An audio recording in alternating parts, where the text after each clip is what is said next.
Chat with you, dude, is a legitimate pleasure. Yeah, man. And it's Same been here. Same way here. too long. The I last know. time I we know. talked, we were predicting this moment in time, like prior to the election. Mm-hmm. And I think, we'll get into it, but I think upon reflection, I would surprise you on how I feel about this.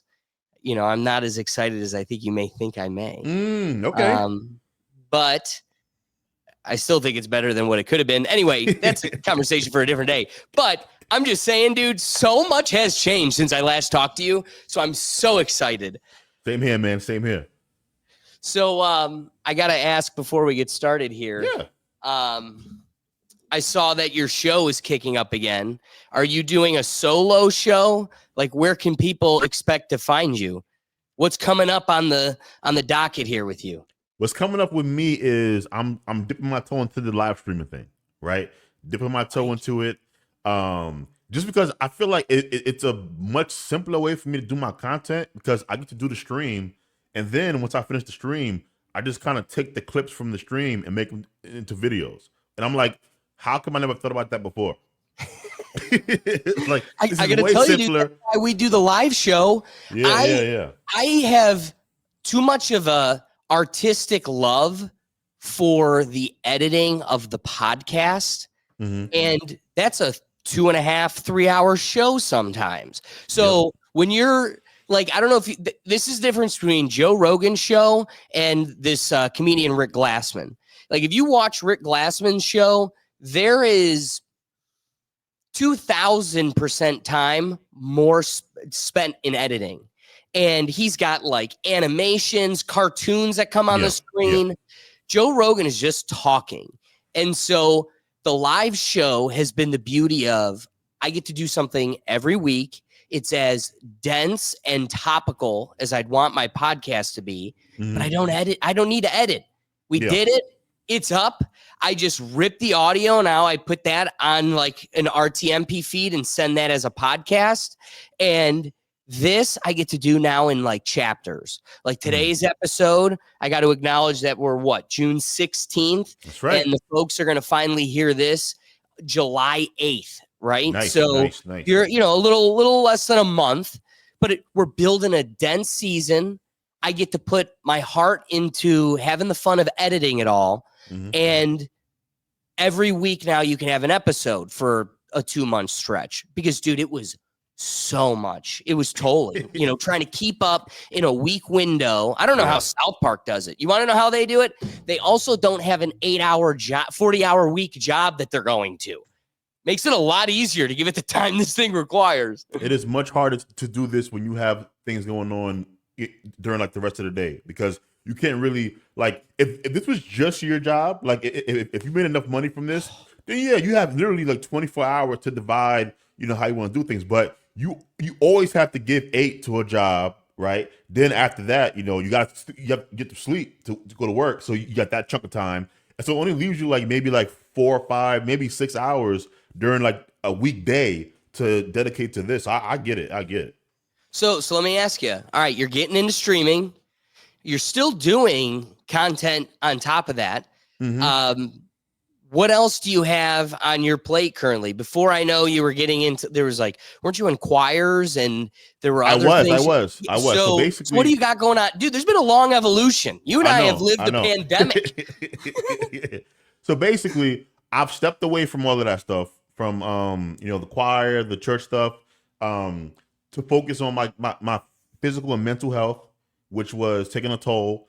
It kind of put me on my ass, to be honest with you. And I haven't been at my job for like a month. So I'm supposed to be going back this week. So again, I'm trying to because I was juggling. I had the full-time job, like you. I was doing like this stuff. Then I had the church stuff, which became like a lot more work than like people think. It's like I was in charge of learning the music for Sundays, but also running the rehearsals and learning the parts for the different parts of the choir. And so it was just like so much stuff happened, and I had like no free time really. I had one free Saturday in a month. That makes it so tough. Yeah. And again, it takes such a toll on you, like you were saying. You do, it's refreshing with the modernization of the workforce that like a mental health day is a sick day. Like I'm taking a sick day, it's a mental health day. Like my medication is the golf course. Sue me. I hear, man. I hear that, brother. I hear that. So, you know what? Without further ado, we got to kick off this episode because the first thing I want to ask you about is this kind of eye-opening experience you've had with reading the Bible, which brought upon a reaction most people wouldn't expect. So let's kick off the episode. Yes, sir. So I love that term, think tank. Think tank. I mean, you know what a think tank is? Like, how's a think tank go, James? Yeah, they got cancel culture nowadays. You gotta watch what you say. It's getting real scary out here. Yeah, I don't think so. I don't know if I can take the conversation here, but we might as well. It's the Rethink Tank. Looks like you had a little bit too much to think here in the Rethink Tank. All right. Hey, how's it going, everybody? Thanks for joining us again. I appreciate today's episode. Like I said, we're kicking off a strong season coming in the next couple months here, and there's no better guest to start off this series. Somebody that really adds a perspective while also I can find a common ground and proves that most of us that come from all these different corners can pretty much agree on everything. It's the nuance where the real fruits are. And that's why I love these conversations so much. So without further ado, let me bring in my guest for today, the Cruel Philosopher. Cruel Philosopher, I appreciate you joining me. My first question for you, as you were suggesting, you're getting into streaming, you're developing kind of a more online presence in a new realm. And one of the pieces that I saw you posted recently was how you actually read the Bible, which is so funny you say that because people talk about the Bible, people live the Bible, and yet barely any of them have actually read the Bible. And almost none of them have actually read it in its entirety. So to take on a mission where, can we agree if this was like comic book style or even like fourth grade reading level, more people probably would indulge, but it is almost, it's especially how language has evolved so far. Mm-hmm. It is practically a foreign language. You're forced to dissect this in such a deep way that it's not just an easy read, but it's also very time consuming and people get impatient with it. So I want to learn a little bit about how that experience was for you, because even for people that aren't religious, it's like, all right, well, I just want to get a perspective of why people view a certain way, or how powerful is this text? Mm-hmm. And as somebody that came in, like as you had indicated, maybe with a little bit more of a church background, it did present a more surprising devaluation where it's like, maybe it's provoking more questions than answers. Yep. So what was that like for you? Well, first and foremost, before I get into that, I want to thank you again, brother, for having me on. You know, I always love these conversations. I think it's my third time on here.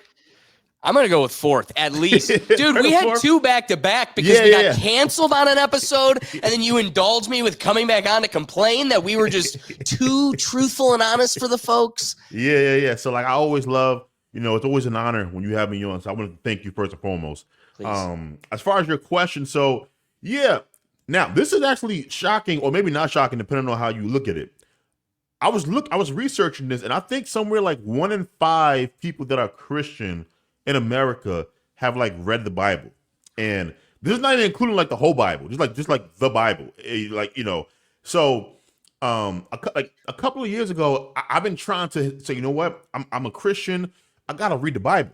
Like, how am I calling myself a Christian and I don't read the Bible? Now, unbeknownst to me, this was like a common thing. So I would always start it, and I would always get up to like Leviticus, and then I just like fall off because Leviticus, to me, was just such a boring book. I mean, just boring. I'm like snooze job. I fall off, right? The beginning of this year, I think towards the end of last year, I was like, you know what? This year, I'm going to do it. I'm going to force myself to do it. And I made it past Leviticus. I got all the way to, I think, the book of Isaiah. And then, I'm not going to lie to you, I started getting confused. I was like, I don't know what's going on here. That's like the prophet books. So it's like a lot of, metaphors, and I'm like, I'm confused. And I was also enrolled in this course, this online Bible course, and they were discussing the New Testament. So I was like, you know what? I want to kind of, follow along with the New Testament. So let me skip to the New Testament, read that. I'll come back to this and finish it out. So finish the New Testament as well. And this is like where we get into what led to my deconversion, because a lot of the stuff that I was reading, I wasn't prepared for, even though I had nuggets of that information throughout my life. Like, you go to church, you hear the preacher say certain things. When you read it like back to back to back, and ain't no organ playing or ain't no preacher, throwing some sauce on the message, some of that stuff is dark, man. Ooh, you said it. Seriously. Like, some of that stuff is dark. I remember the first time I got to Exodus, right? Reading Exodus. And I had read Exodus before, but again, we always, and I said this in my live stream, where when you're a Christian and you read the Bible, you always put yourself in the position of the Israelites, right? Like, because it's about them. It's like them against these other tribes and, all that stuff. So, story of Moses and everything, right? And so, God, one of the plagues, God sends the angel of death, and he takes the life of the firstborn child if you don't have lamb's blood over your doorpost. And of course, the Egyptians weren't God's chosen people, so they didn't have no lamb's blood over their posts. And so all of their firstborn sons died. I'm reading this like, and again, I've heard the story before, but I would always put myself in a position of the Israelites. So now that I'm like, look at more objective, I'm like, this is kind of messed up. Especially if you're one of these Egyptians. Yeah, things are like, cool, man. Like, this is a little bit dark, right? And so it starts there, and then you get to like other parts in the Bible where it goes into like Israel going to the Promised Land, and of course the Promised Land had people there already. Like, it wasn't an empty land. There were other tribes that were there, other people, right? And so the Israelites had to do battle to gain access to the land. And you kind of, read certain things where, God instructs them to leave like nothing alive, right? Animals, women. It says explicitly like kill the men, kill the women, kill the children. Like, sometimes in some translations it says like infants, like. So it's not like, oh, kill everyone, but God don't really mean women. No, it's like it's laid out in the text. No, women, children, infants, sometimes animals, right? Kill the animals as well. The part about slavery. Right? It gets dark, man. It gets dark. And so as I was reading that, it was hard for me to rationalize, okay, God, the benevolent God, the all-powerful, this good God, sanctioning all of these actions, and like my mind couldn't, contain these two things, and so the only conclusion that I was able to kind of come up with was what was written down. These are the words of men, and maybe they truly believed it was from God, but this is not like divinely inspired, because it's hard for me to rationalize a good God, sanctioning things that by our standards today, we would classify as genocide, as like, if a country did the things that, according to the Bible, God instructed the Israelites to do, we would have them up on like war crime charges. Well, and I'm going to draw a parallel from another religion that isn't too far away from this, like Mormonism, right? So people like South Park can make a whole play mimicking the Book of Mormon, because to the outsider looking in, it's such an absurdity to make this claim that some guy was able to go into a room and like speak to God and reinterpret the Bible and give like the pure message of like the God's voice. Okay. That's never been the case. All right. So let's just say in a world, could have been this world, Cruel Philosopher, could have been. It also could not have been.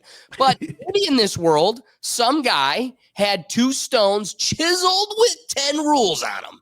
It was like, these are the commandments of God. Maybe that happened. You know what the problem is with like knowledge with a capital K. There's knowledge, there's operable knowledge that I have to have available to me that allows me to operate within my realm.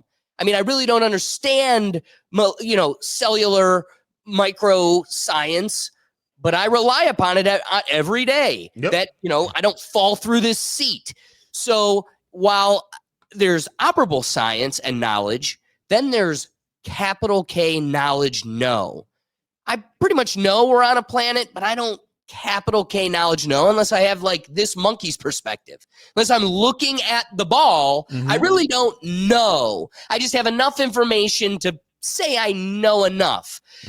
This is one of those instances where unless I'm seeing the guy who's holding the rocks with God's chiseled words, or really, I got to be the guy with the stones. I mean, I got to be the one that watched God chisel them in, and then I know. Other than that, I'm operating on other people's like faith. Oh, wow. What a tricky word. And it comes into play every step along this dialogue. But, I'm going to share my screen here real quick because there's a podcaster, Sean Ryan, that I've been seeing a lot in TikToks because he's been promoting this. Okay, so this is him, right? You've probably seen him before, but he's been promoting. Oh no, I shared the wrong page. One sec. He's been promoting this new version of the Bible. While you were talking about it, it made me think about how there's this action Bible, and it's like so cheesy. It's like this is what it needs to be for it to be understandable. But at the same time, like you said, I don't want to also have to dissect and, do a puzzle game for every sentence, especially when the stories are so dark and gloom to begin with. So like there's no real middle ground. It's either we dumb it down to a comic book or we try to force you into the lens of the old world, which what was the old world other than kings and other lords' interpretation? We know that book's been hacked up left and right to add stories, remove stories. Who knows what the original looked like? And so you said you took a Bible class. Yep. As somebody, I would do this dialogue a disservice if I didn't concede outright. I haven't read the Bible. I took First Communion. I went to Bible study as a kid. I've read verses. I've been involved with the Bible. I understand it enough, but I've never read the Bible like in all of these different Genesis and blah blah.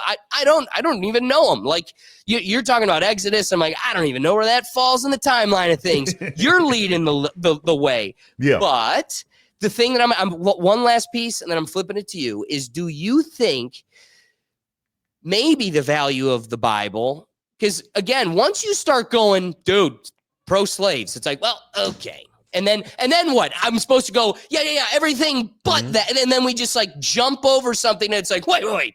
You can't say rule 11, 12, skip 13, but we're doubling back down on 14. No, it doesn't work that way.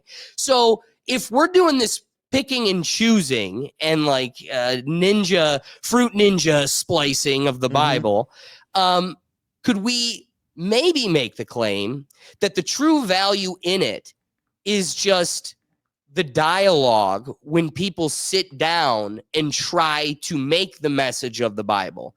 When you have that Bible study where like 6 people are sitting in a room dissecting verse 3, 14, 6. And then, we skipped over verse 5, but we're getting the true human value, moral compass, something that's operable in a society of 7.5 billion.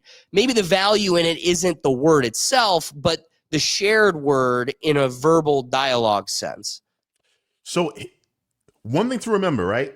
You have to remember the Bible. So we speak about the Bible as if it's a book, but really the Bible is a collection of books, right? So different books. And of course, when I say books, I'm using like modern language books. These are like, what did they write on before? Like, tablets and whatever they exactly, right? Different periods of time by different authors, right? Who had different understandings of God, right? Quick example. if you, because you may not have read the Bible, but most of us know the story of Genesis, like the general story, right? In Genesis, if you ever get a chance to read Genesis, if you notice, God is described in almost very human-like terms, right? It says God was walking through the garden, right? It says, that God called out, for Adam and Eve, asking where they were, why did they hide themselves, right? Now, an omnipresent, all-knowing God wouldn't have to ask, where you are, why did you eat the fruit? Why hide yourself? Who told you was naked? He's asking questions, almost as if he doesn't know, right? And again, back to like him being described human-like, walking through the garden, walking with Adam, right? After he created everything on the seventh day, he rested, right? The reason he's described in these human terms is because the author or the scribe, whoever wrote Genesis at that time, or one of the authors of Genesis at that time, their perception of God was more human than how we perceive God today, as kind of like almost like a mystical force that has no body. It's hard for us to even conceptualize it, right? And I bring this up because when you ask what can we take from the Bible, I think after reading most of the Bible, the stories within the stories are really like the meat. Exactly, right? Like you get the story of Samson, right? Samson and Delilah. The power is in his hair, and he's the strongest man alive. All right, and he's supposed to not tell anyone his secret because, of course, if they found your secret, that his power, his strength is from his hair, they can use it against him, right? He falls for this woman Delilah. She, they cut his hair. He's weak, and he asks God, I know I shouldn't have told this woman my powers, and I wasn't living right. But if you give me strength one more time, I want to kill all of our enemies here. And God grants him the power, and he kills them all. Right? David and Bathsheba. David, he's on top of his roof somewhere, and he sees Bathsheba bathing. Right? He lusts after her. She was married to somebody else. He sleeps with her. She gets pregnant. So David got a problem now. Oh my God, I got this married woman pregnant. And so David tries to get her husband to come back. He calls her husband back, to the kingdom, and hoping that by calling him back, he will, sleep with Bathsheba. So the husband wouldn't know that David was the father of the child and not him. Again, super sleazy, like super sleazy. No, dude, I'm telling you, you don't have to believe the Bible. You got to read it, right? But here's the thing: it doesn't work though, bro. It don't work. That's a bar right there, dude. You don't have to believe it, but you got to read it. It doesn't work though, because the husband, he feels so bad at being away from his men. He's like, I don't deserve to be here with my wife. While the rest of my men are out there fighting battles. So he never goes home. He stays at like a tavern or something, right? So David plan fails. So then here's what happens. David sends the husband back to the front line with instructions to give to like the general. The instructions say, have Bathsheba's husband fight in the area where he's most likely to die. So he gets killed on the battlefield, Bathsheba's husband, so that David can have Bathsheba all to himself. Again, what? Yes. Now, eventually, a prophet comes to David, and he has like a parable or like a metaphor where he tells David, "Hey, David, let me tell you a story. There's like two men, and one man, he had like sheep, he had like cat. And again, I'm not saying it verbatim because I don't remember the exact details, but the main part is he had all of these things, right? And this other man, he only had one sheep, right? The man that had everything came and took that one sheep for himself. What would you do to that man?" And David said, "Oh, I'd kill him, right? Why is he taking this guy's one sheep and he already has everything?" And the prophet says, "David, that's you. You took this guy's wife. When you have you're king, you have all of these, the riches and everything. You could have any wife you want." And David already had a wife, by the way. David had like 4 wives, something like that, right? So again, you already had, but you wanted more, and you took this guy's wife and you killed him. And so, in punishment, for punishment, God basically kills the son that she was going to have. He kills the son, so they don't have a child. Now, eventually, she would give birth to another child, but their firstborn child gets killed. And so, the moral of the story: keep your lust in check. Don't lust after another woman. Keep your eyes, on God. Like the deep lessons in the Bible are fascinating. I'm telling you, you gotta read. What's fascinating is what it took to get to the powerful message, right? Like the story that took us there was like, just keep your eye on God, don't be a hoe. But man, what a dialogue that got us there. No. See, no, you know what's crazy? I'm not doing the story justice. When you read it, like the Bible is the most fascinating book you can read. I promise you. That sounds crazy, but when you read the Bible, especially because I used to like the New Testament more than the Old Testament because, Jesus and everything. But no, trust me. The Old Testament, that's where the lessons are at, brother. I'm telling you. See, I'm going to have to dive into that. Yeah, man. Man. This being, I loved the message you just glossed over earlier, where it's one thing to believe the Bible. It's a whole nother thing to just actually read the Bible. Mm-hmm. And that's why I do think like the Holy Ghost, right? Like, what is the Holy Ghost? People ask. Like, the Bible has become that. It's this omniscient, almost like immaterial thing. You can't touch it. You can't. I'm talking socially. Like, there is a Bible, and you could go read it. And I'm trying to make the point that that's so different, a totally different animal than like what the Bible has, like in colloquial terms, like socially, what it's become. That being said, though, I am curious. I remember being in like English reading, when you're in like high school English and you're reading old literature, a lot of it is biblical. A lot of it references biblical concepts. And one of the things that themed true through like junior, senior year, I remember like doing a project on it, but like how the hand of God was so stern and sometimes cruel. Like you were saying, how there's a benevolent God, and that's what we've conceptually projected on a modern God today. And I think that's because the more modern our God becomes, the more it transcends religious lines and just becomes a omniscient spiritual figure.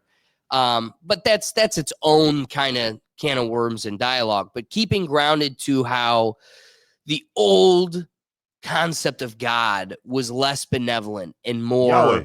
Yeah, right. That was his name. Harshly Yahweh, true, cruel, honest to a fault, and ruled with an iron fist.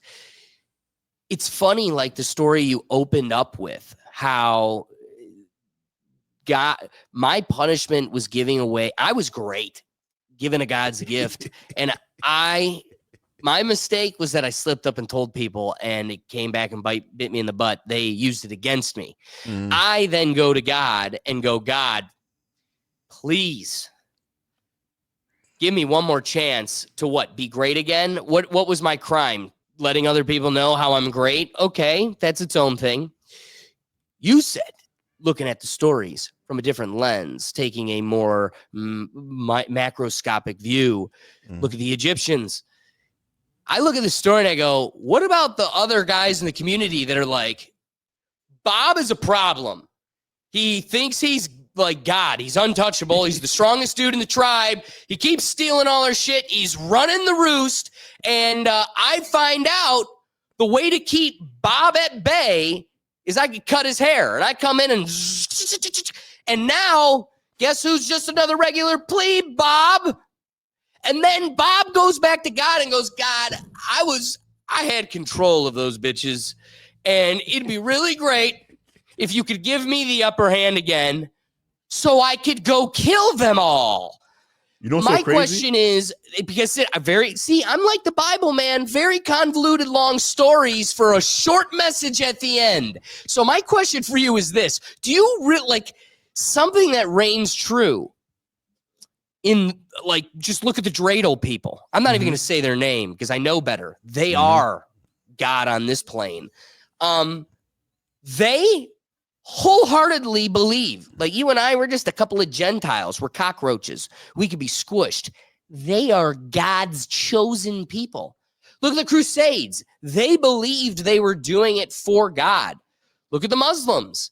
So this is more of a philosophical question to the cruel philosopher. Mm-hmm. Do we believe that God has chosen people? Guy with the pretty strong hair, he loses it. And then God gives it back to him to kill all those other people. Who are those other people? Are those the Gentiles? Are those the non-chosen people? Is God out here choosing people over others? Because like you said, a lot of the dark corners of these stories are someone else getting the upper hand of God's will over the rest. Why are they chosen? Is it because they have 8 candles and you put up the Christmas tree? Or is it morally grounded? That's what we hope. We're like, man, if I just am a good person, it really doesn't matter what the God's name is.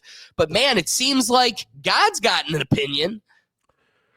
So before I answer that question, I want to let you know, I laughed inside when you mentioned the Samson story about, like if you were like in the village with Samson and you're like, hey, this guy's acting crazy, but if I cut his hair, because that was Samson. Like again, I didn't get into like the full story. Samson was crazy. Like Samson was out there, like at his wedding, he was out there causing problems. And he like beat some guys up. He took some foxes, he tied their tails together and lit them on fire so that they could run through the field.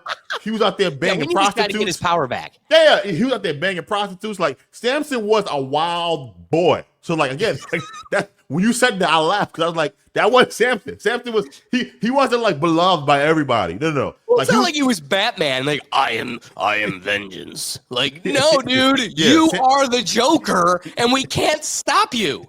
Yeah, Samson was problematic. But to your question, of course, I don't believe God has a chosen group of people. That was part of the reason why I was like, I just can't buy this stuff here because again, it's like for me to believe that the master of the universe, the Alpha and the Omega, the one who made everything, why would he need to choose a chosen group of people? It doesn't make any sense. And if I buy the Bible's narrative, right, because before I deconstruct it, because again, I'm not an atheist.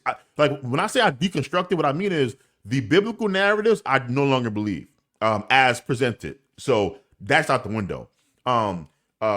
But even when I was still a believer in the Bible, Jesus made the whole chosen thing weird, right?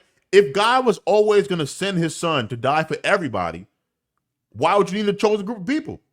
In fact, if after Jesus' death and resurrection, right, now that we're all saved, okay, so what happened to the chosen people now?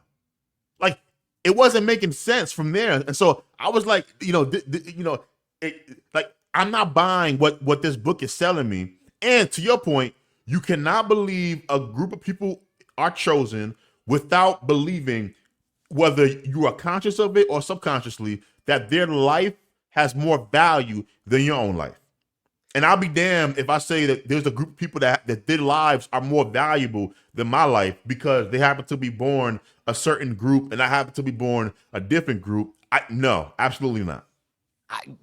I couldn't agree with that sentiment more purely. Like that's the truth. And that's the dichotomy we're dealing with socially is there is a mechanism politically, socially, economically that's so entrenched in highlighting those divisive, immutable characteristics because weaponizing them, capitalizing on them is so strong. I mean, I could turn an entire election on reminding you of your whiteness. I could win you. Like, why wouldn't I do that then? And so it preys on the weakest, most savage instincts of our humanity. Now, with that all being said, I want to bring it back to kind of something we touched upon earlier, but more directly than Cruel Philosopher, where do you then come out on something like this, the action Bible? Like, are we pro action Bible? So here's the problem with this Bible here, right? because I get what they're trying to do, right? They're trying to make the Bible more appealing to, this generation, add some colors. But again, it looks too much like a comic book. And if it's too much like a comic book, I think you run the risk of people viewing it the way they view other comic books. Like, this is not real, right? Like, Right. it's like Superman's, like Batman's, like Spider-Man. And if you are an actual Christian, I don't know if you want to run that risk.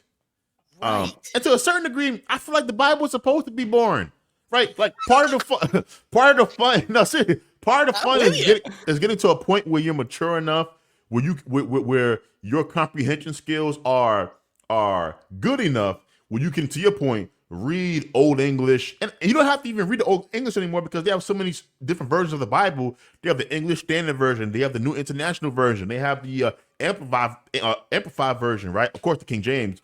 But even with those newer versions, they might use modern language, but some of the concepts and the metaphors are still complicated for you to understand. But I think that's part of the journey, is getting yourself to a point where, you know what? I'm smart enough now. I can read at a level now where I can actually understand the Bible. Part of the problem that we have today is, I don't know if you know this, but I think last I checked, the average reading level, the average American reads at like an 8th grade reading level. And an 8th grade reading level is not enough for you to understand the Bible, which might be why so many Christians don't read the Bible. But they should read the Bible. If you're a Christian, I'm someone who thinks even if you're not a Christian, you should read the Bible, in part because the Bible also helps explain the Constitution, the Declaration of Independence. It was the book that our founders used when they were crafting their documents. And it's kind of hard sometimes to understand where they were coming from, how they were looking at certain things, if you don't look at the Bible, right? Like you can even see the parallels between the way that the Israelites set up their judicial systems and the way that we have our judicial systems in America. There are a lot of parallels that you're seeing. You're like, I see how they got from A to B. So I think as an American, if you want to understand your country, the history of your country, and just for, like, again, the moral lessons, it's kind of like reading Greek mythology, where you don't have to believe the Greek story, but the lessons are impactful because they get, like, if you're like me and you believe that these stories were written by men, what they do is they provide you into the souls of men, what we're capable of, what previous generations were trying to warn their people about the nature of man, right? How we can fall so easily, what to be careful of, what to value. And I think all of these, for all of those reasons, I think the Bible is very important. So, not to totally pivot away from this, but you've kind of opened the door to another interesting conversation. Hopefully, for the atheists and God haters out there, hopefully we haven't turned them off too much with our Bible talk here. But to pivot a little bit, when you did the live stream about the Bible, you acknowledged how I'm reading the whole thing, and there was a very funny point you made, and I hope you don't get upset that I highlight it, because you said it with pride, as you should. But you were like, man, I need to read more books because I didn't even read more than what my 2 hands, maybe even one. And every person that's like, that's not a lot, or you could do more, they all read 0.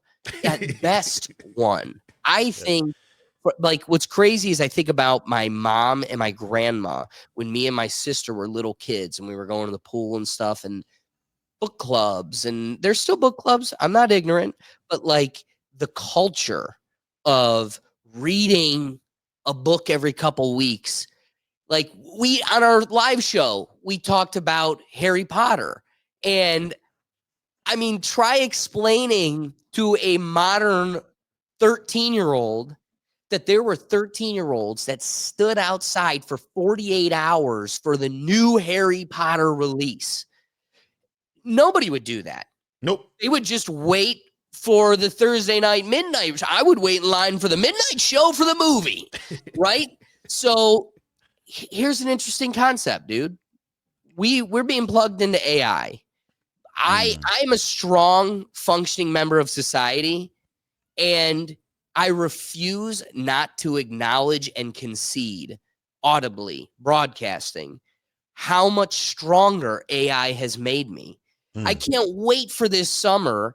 We're doing these live shows on Sunday where every Sunday we're watching a themed series of AI videos. This past week was DC Comics. What's up, boys? We're here at Arkham. This is the loony bin where they keep all the f***ing whack jobs. I think Joker's bitch ass is still in here, so we're gonna pay him a quick visit. We made it inside, looking for Joker's cell. Pretty sure his freaky ass got tossed in here for gooning in public. Found Joker. We're trying out his new strain of laughing gas he's been working on. I gotta say, it's some good shit. We're going to have, Bigfoot, history, like, see, it's all, and these are just Joe Blow meme accounts at home making cinema value 10-minute movies. That's the future. We're all going to be able to do it. It's only going to be easier. I need to write a letter that's going to be put in as an affidavit in court. And ChatGPT did 85% of it. I went to law school. I'm a strong writer.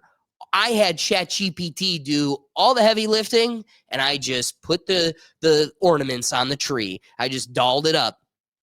So here is something that probably is the Antichrist, probably going to bring the end of humanity. And yet, at least in this little window in time before it takes over like Starlink and eats us, it is like the greatest tool available to us. Mm-hmm. So we're human. We're animals that are always evolving. Darwinism. And if you don't evolve with it, you'll be left behind. So acknowledging that we're going in a more technological, computer-esque efficiency future, okay? I have a friend that used to run the producing here, and he would say, I got like 40 books in this year. Whoa. But they were all audiobooks.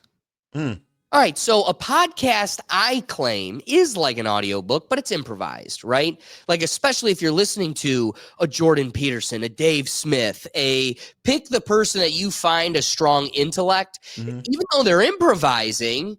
Like, if you were to listen to Socrates speak for 3 hours, you are being edumacated. It may not be, Plato's allegory, but it's Plato for 3 hours, and you're thinking and you're growing, and it's just as if you consumed a chapter of his book. So do you look at my friend and go, well, don't get ahead of yourself. You consumed 40 bundles of content, but you didn't do the action of reading.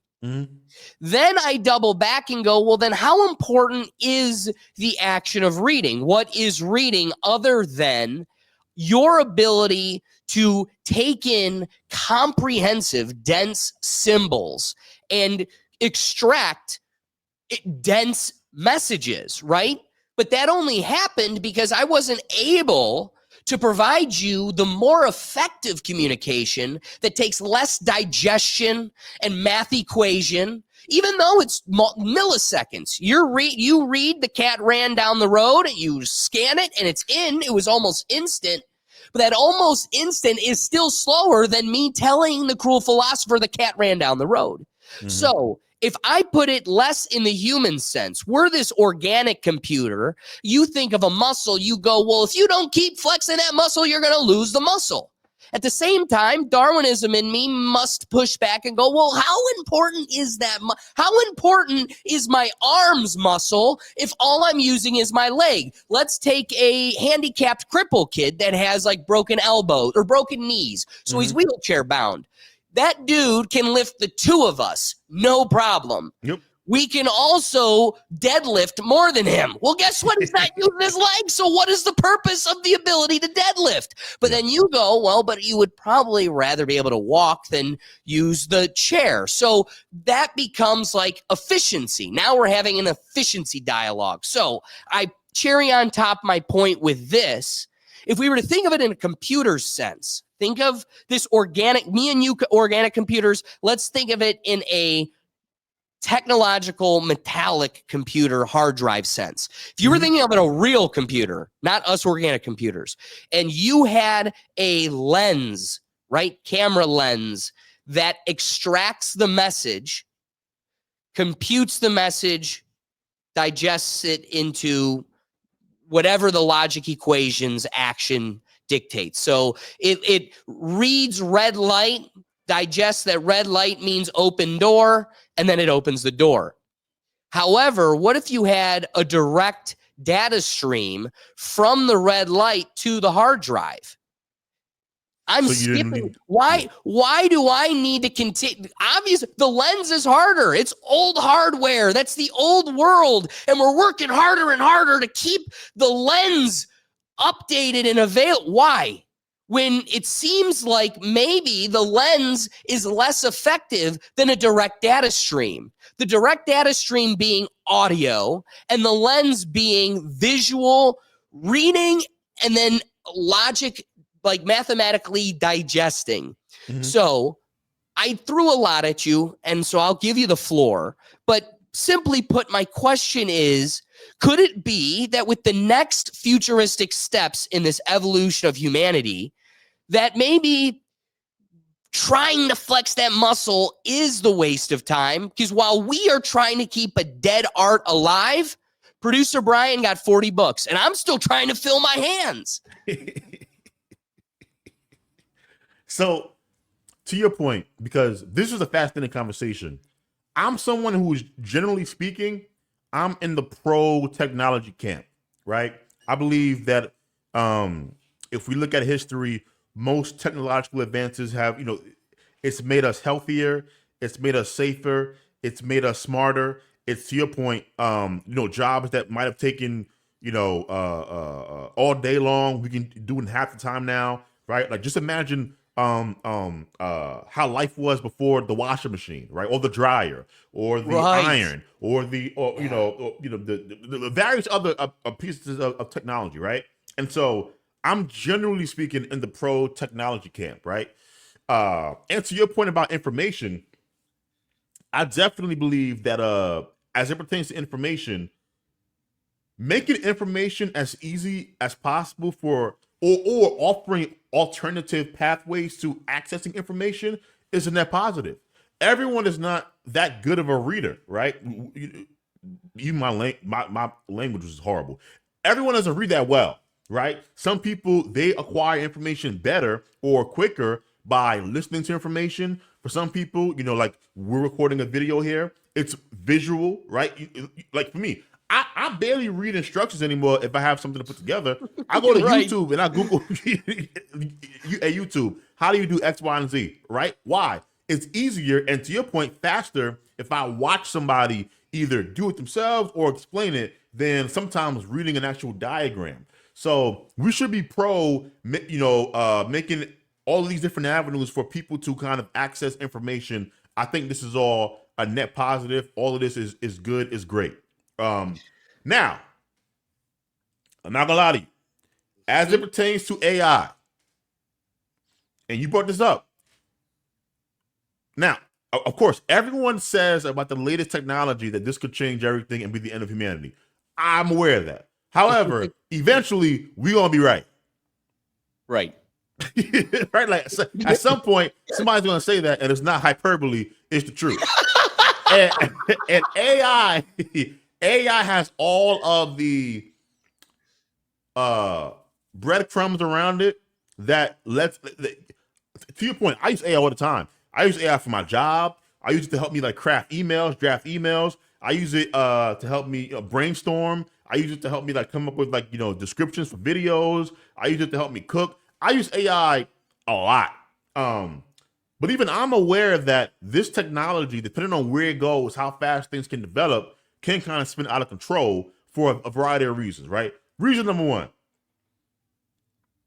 we have various AI companies. And so from a purely capitalist perspective, in a world in which people don't have an unlimited amount of money, you have to kind of sell your AI service in comparison to somebody else's, right? Why should I buy a subscription to Grok over ChatGPT or Claude or Copilot, whatever, right? So all of these companies are incentivized to come up with the latest, most efficient AI. And, I don't doubt that for some of these companies, cutting corners around safety or making sure that this AI doesn't grow into this model that hates humans, it's not really high on their priority list, right? So that's Right. problem number one.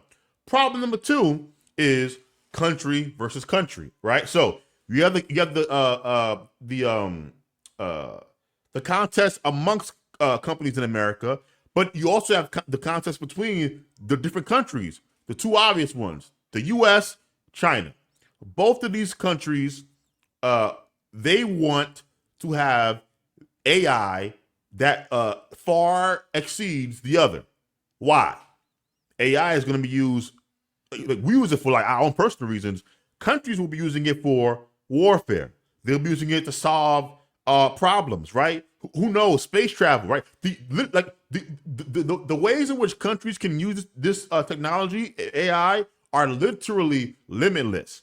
And I think both the U.S. and China, they are very aware that if the other gets a large jump on the AI, it can set the other country back literally hundreds of years where they could never catch up, depending on how this goes, right?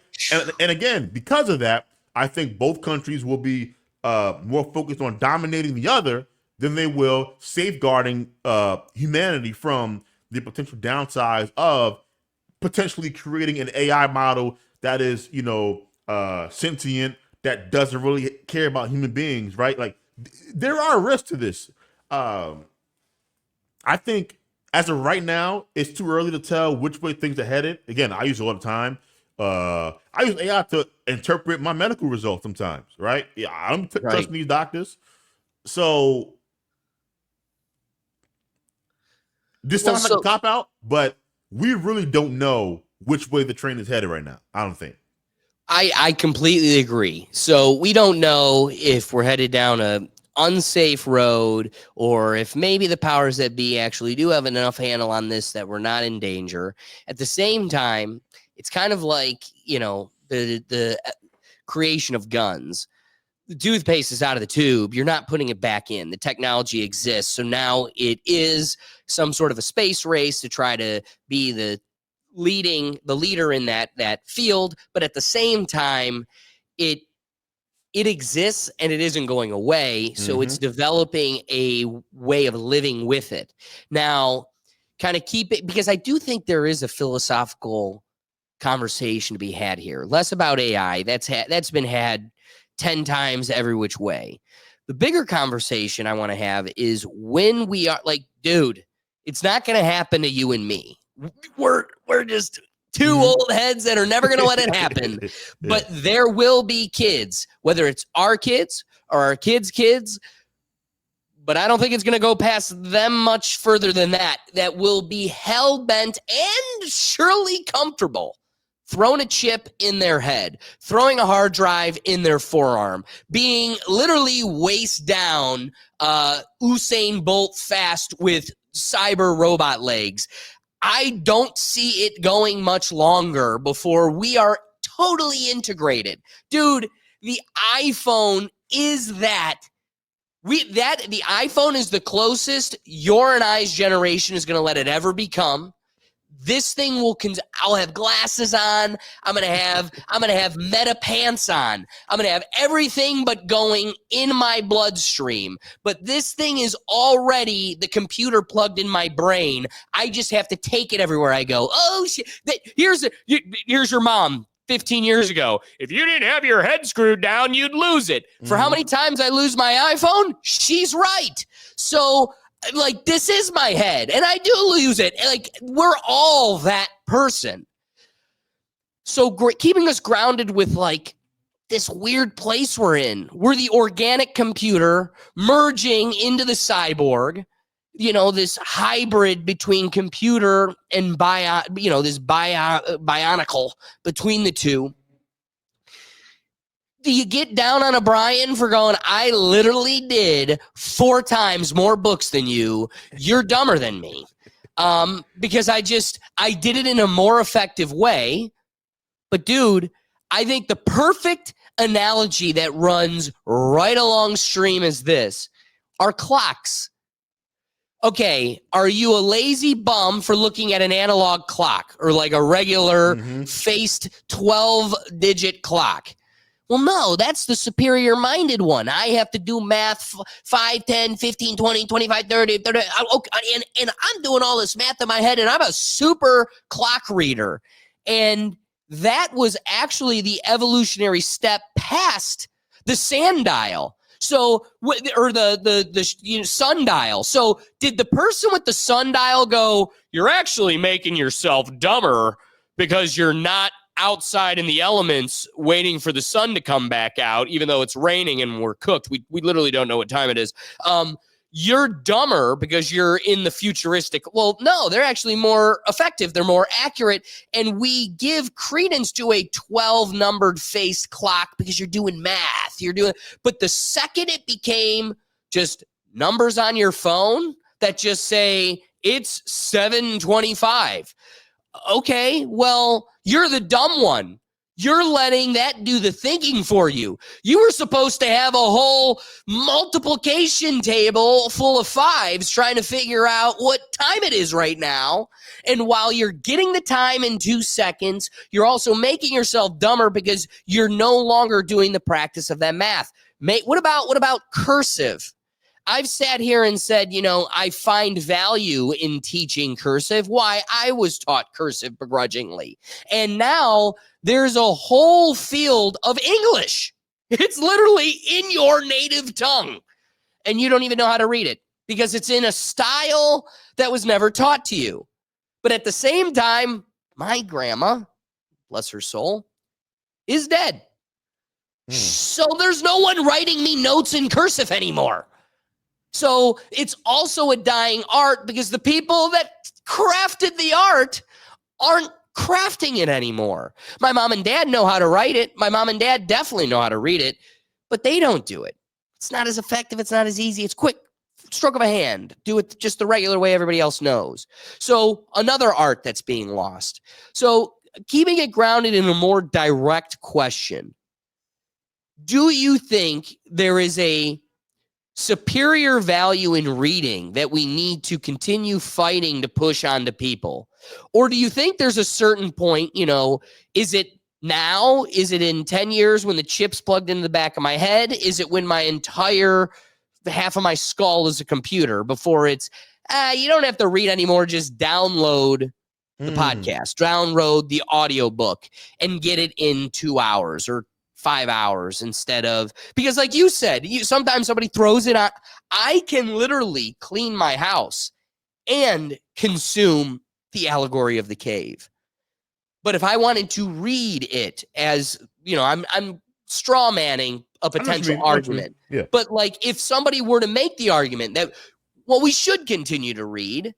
Well, I didn't get to work out. I didn't get to clean my office. My laundry isn't done. I had to sit there and do a whole digesting of symbols to get the message. I could have accomplished more and gotten it quicker. So what are your thoughts on like reading? Do we need to fight for it? Or at what point do we get to just throw in the towel and go, no, the future is audio. Get in that game. We should fight for reading for as long as it's relevant, if that makes sense, right? Like, for example, there are still some things, because I listen to podcasts, I listen to audiobooks, I do all of that stuff, right?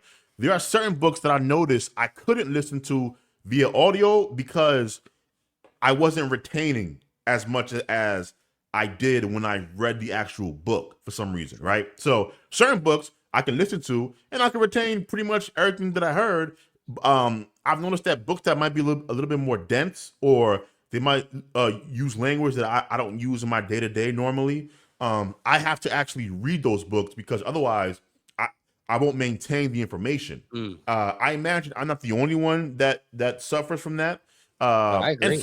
And so for as long as people are publishing books, for as long as information is still being delivered through like written content, I do think we should keep pushing the reading of books. Now, to your point though, it wouldn't shock me if in the future, whether that's 20 years, 50 years, 100 years from now, you would no longer have to read to know or listen to know. You could literally just know, right? Like by just, to your point, downloading this software, you know how to do all your math at 10 years old, right? You don't have to learn how to do math. You can literally like put this piece of software into your hand or into your head, whatever. You know the math, right? You know the science, you know the history, all the information that you would have to know. Because really learning, that's what learning is you you seek information, and you, through repetition, whether that's reading it constantly, reciting it, doing homework, you hope to memorize the information so that you can recall it when you need it. Well, if you can kind of just download the information and recall straight from, the disk, right? Or if the disk is able to write it permanently into your brain, then you don't need to learn it really. You just need to buy the disk. It wouldn't shock me if we reached the point where, because of the rich and the poor, you had kind of two systems, right? Where people who are rich and can afford to buy the disc would just download information, and they use all their extra time to do other things. And those that were poor and couldn't afford it, they'd spend their time continuing to actually learn it the way that we do, through like repetition and homework and trying to memorize things of that nature. That's kind of how I see the future going, if I'm being honest. So I appreciate that point, because there is a strong point in refutation to my kind of presentation there, that you retain more and it has more of an impact.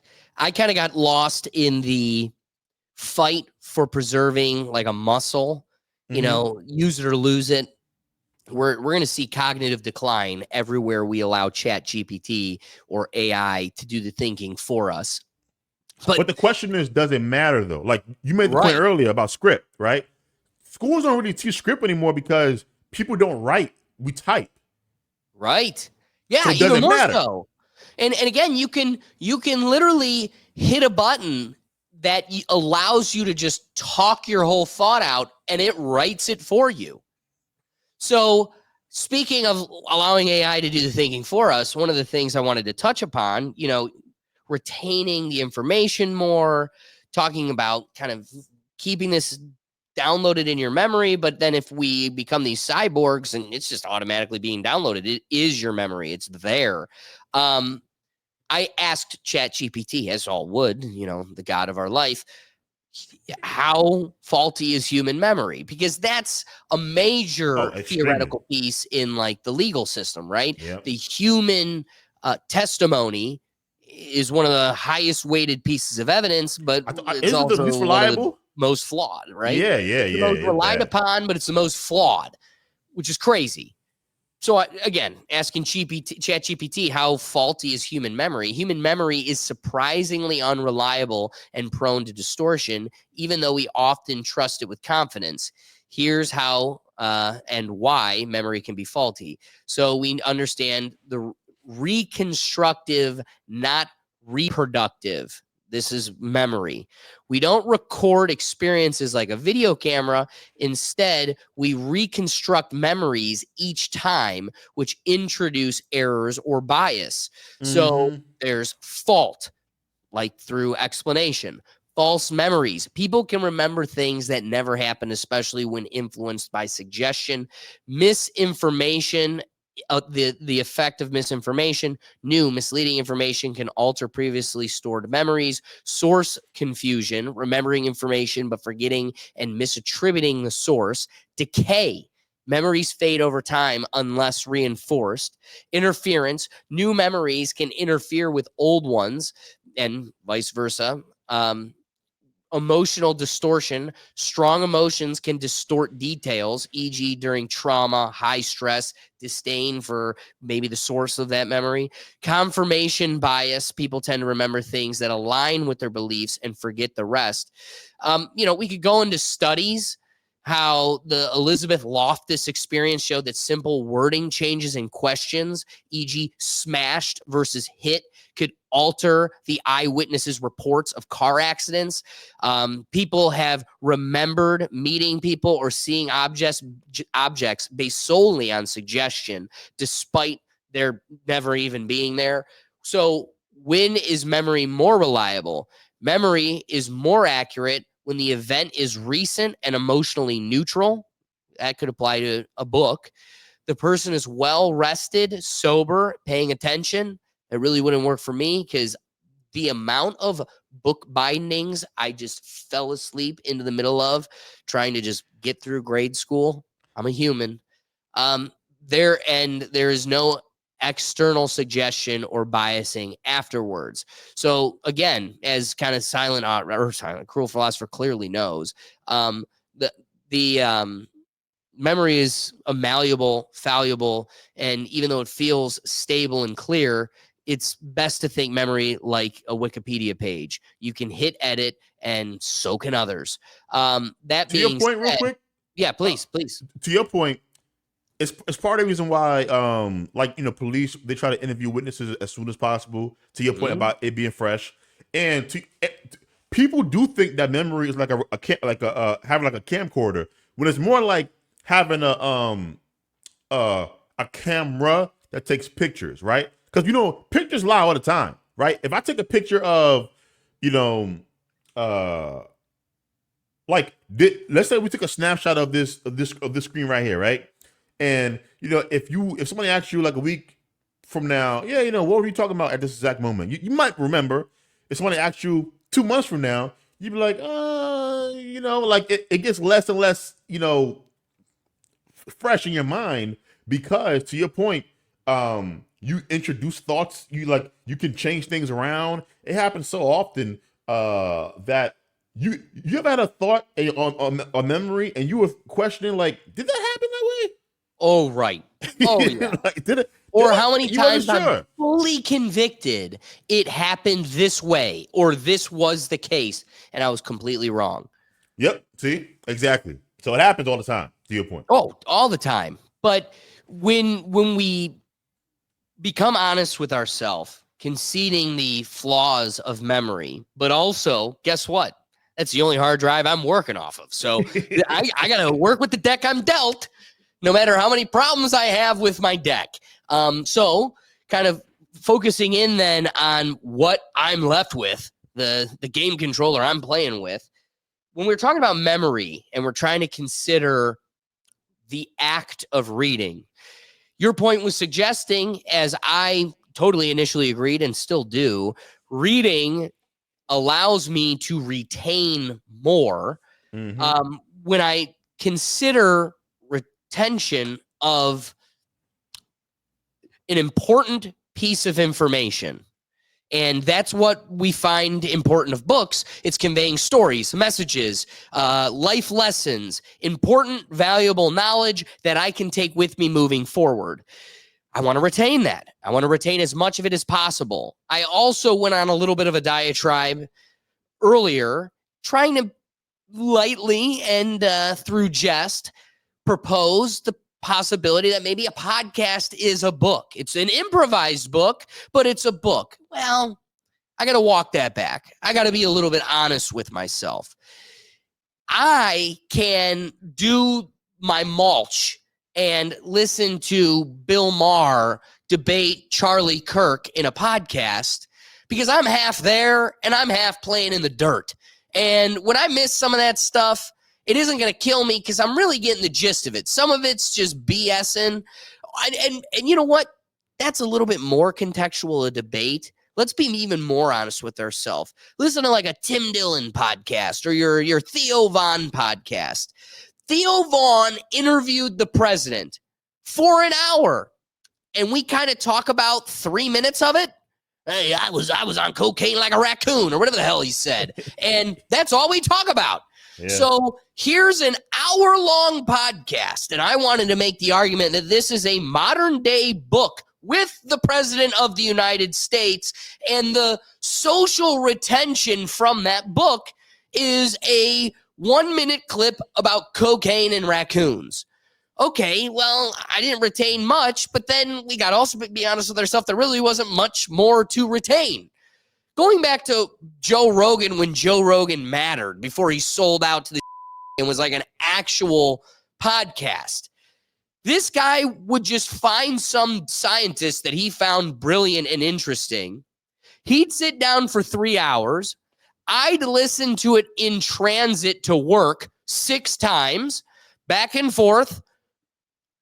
And I got out of 3 hours, 20 hard points that grew me as a person. But here's what's crazy about a book is a book doesn't have the piddly little bullshit in between. Yeah, we talked about the prime minister here, and then we talked about economy, but in the middle, we were laughing about Labubu stuffed animals. Yeah, and when you were giggling about Beanie Baby, modern day Beanie Babies, I was doing more digging in the mulch. Mm-hmm. A book isn't that.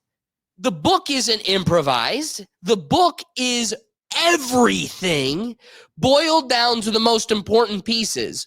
So while I begrudgingly go, but I don't want to have to sit there and focus for that whole time, every single one of those words is pertinent to the overall message. Also, there's less fat to boil down, so everything there is worthy of retention.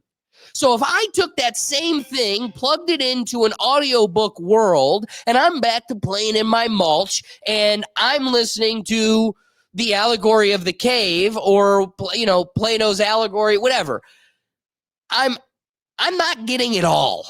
Mm-hmm. And you know what? For the human that is convinced themselves, I don't have the time to read, I don't do the reading, getting some of it is so much better than none of it.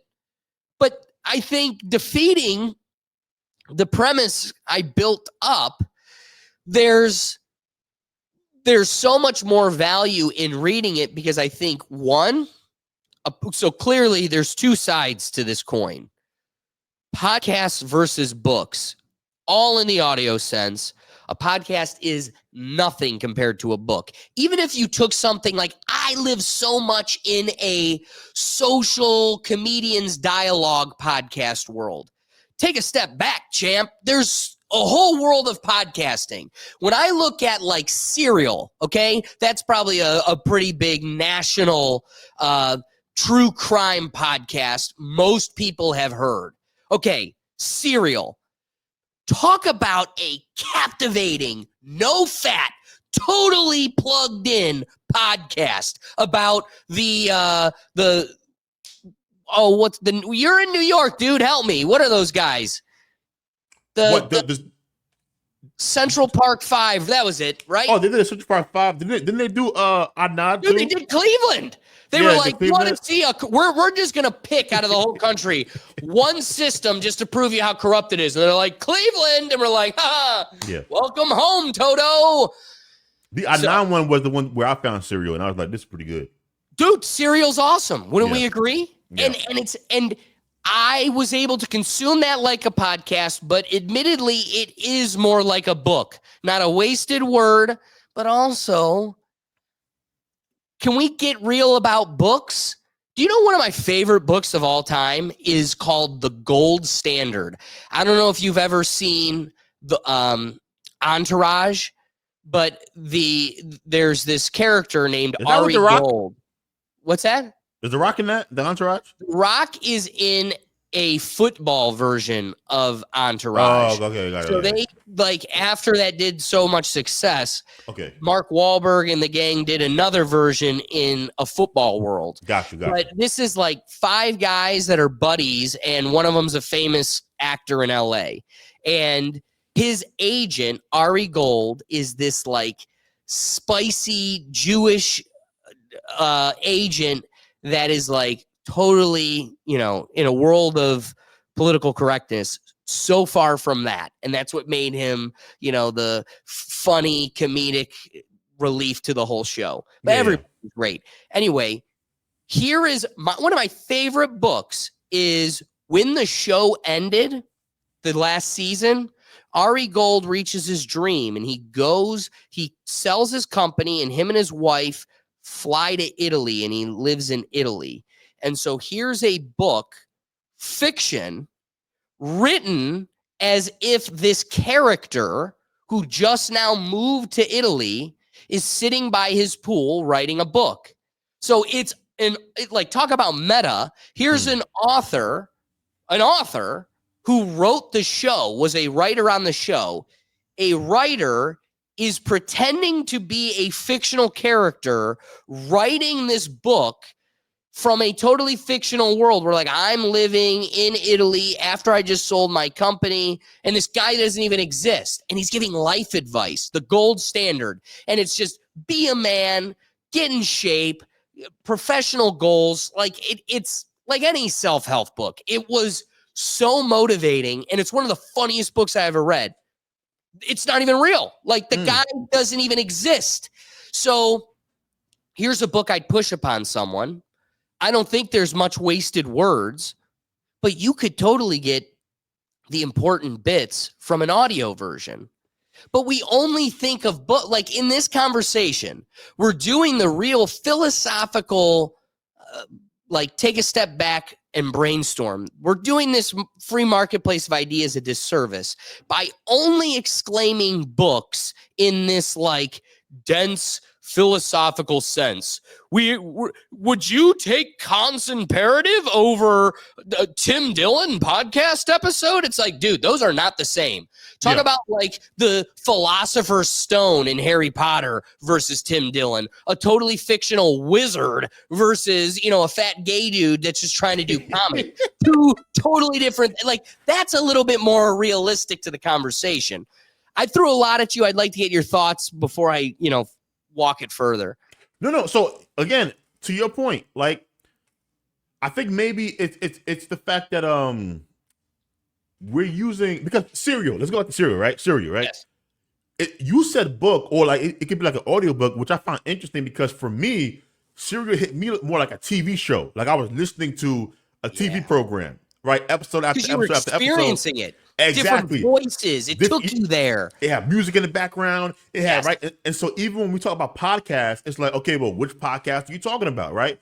Podcast is like this umbrella term, but really, like, the type of show that we do here is totally different from Serial, which is totally different from, like, Dateline, which is like the audio of the TV, which is different from, like, Serial, which is like a whole production, which is different from, like, you know, you got the news podcast, like 5 minutes, 10 minutes, you know, it just gives you the breaking news, right? So all of this doesn't have to be discussed in the same way.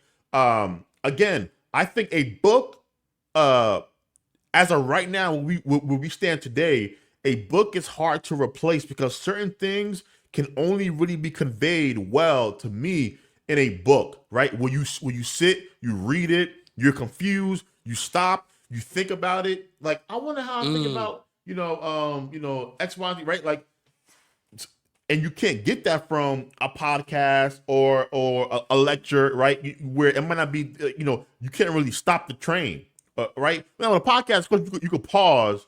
But really, who want to be pausing all day on a podcast? You like a book, you can read it, stop, highlight things that, you know, stick out to you. You can really make it your own as a consumer. And I think that's, you know, that is what makes books special.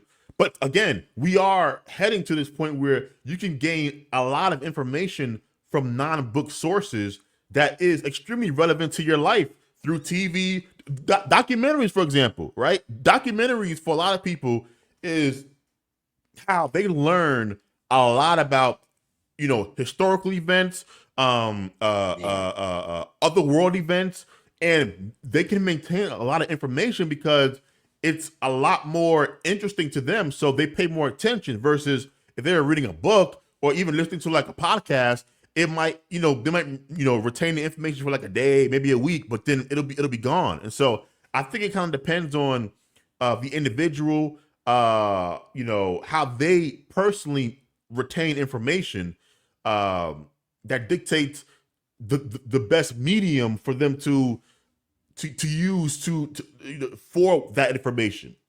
You know, that's how I would describe it. Because again, I love podcasts, I love documentaries. You know, I just watched a documentary the other day about it was like the Night Stalker in California. This dude that was crazy, just like, right. I loved it, and I never heard this guy ever. I'm like, how did I go all my life? And I'm a true crime kind of dude.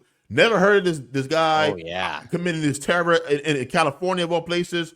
right? And the documentary, or it was an episode, it's like a docu-series, was captivating. It caught my attention, and I remember this dude's name forever now. Right. Well, it's also So, pretty catchy. The Night Stalker, long, pretty hair. He's getting girls in the streets. It's got Scorsese written all over it. Okay, so one of the things you triggered in me is here's another dynamic to another layer to the onion to peel back. Just looking at Harry Potter. All right, Okay. so here's a phenomena that before audio is accessible, maybe at this time, I'm going a hard maybe. There were a couple iPods roaming around, but I'm going to hard say definitely Philosopher's Stone, Chamber of Secrets, a couple of those earlier books in the series.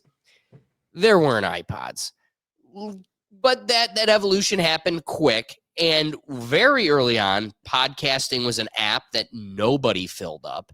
It just sat there burdensome on every iPod, empty. But isn't that so crazy? Developed, right, well, and so that is so crazy in hindsight. Isn't that hilarious, dude? I could have been the one thing in everybody's app. Instead, I was on the school bus, pissed as shit that I'm looking at an application I'm never going to open. That is the wildest part of it. We all had that same purple app. It was like, what the hell is this? And now look at it. It's crazy. It's wild to think. Crazy. And what else is on our phone that we're just like, that's useless. And before it's going to be like, that's more important than my thumb. I didn't use the books app in the iPhone until like a couple of years now. I never used that ever. I was like, why would I use this? And now I'm like, hell yeah. I got my digital bookshelf full. Yeah. You should take a scroll. You should see what's hidden behind my digital bookshelf. Yeah. So Harry Potter, when it was in this, window in time, dominating a moment, then the landscape got larger. Now digital books, digital podcasts. Harry Potter's got to be one of the most listened to audiobooks, I have to assume.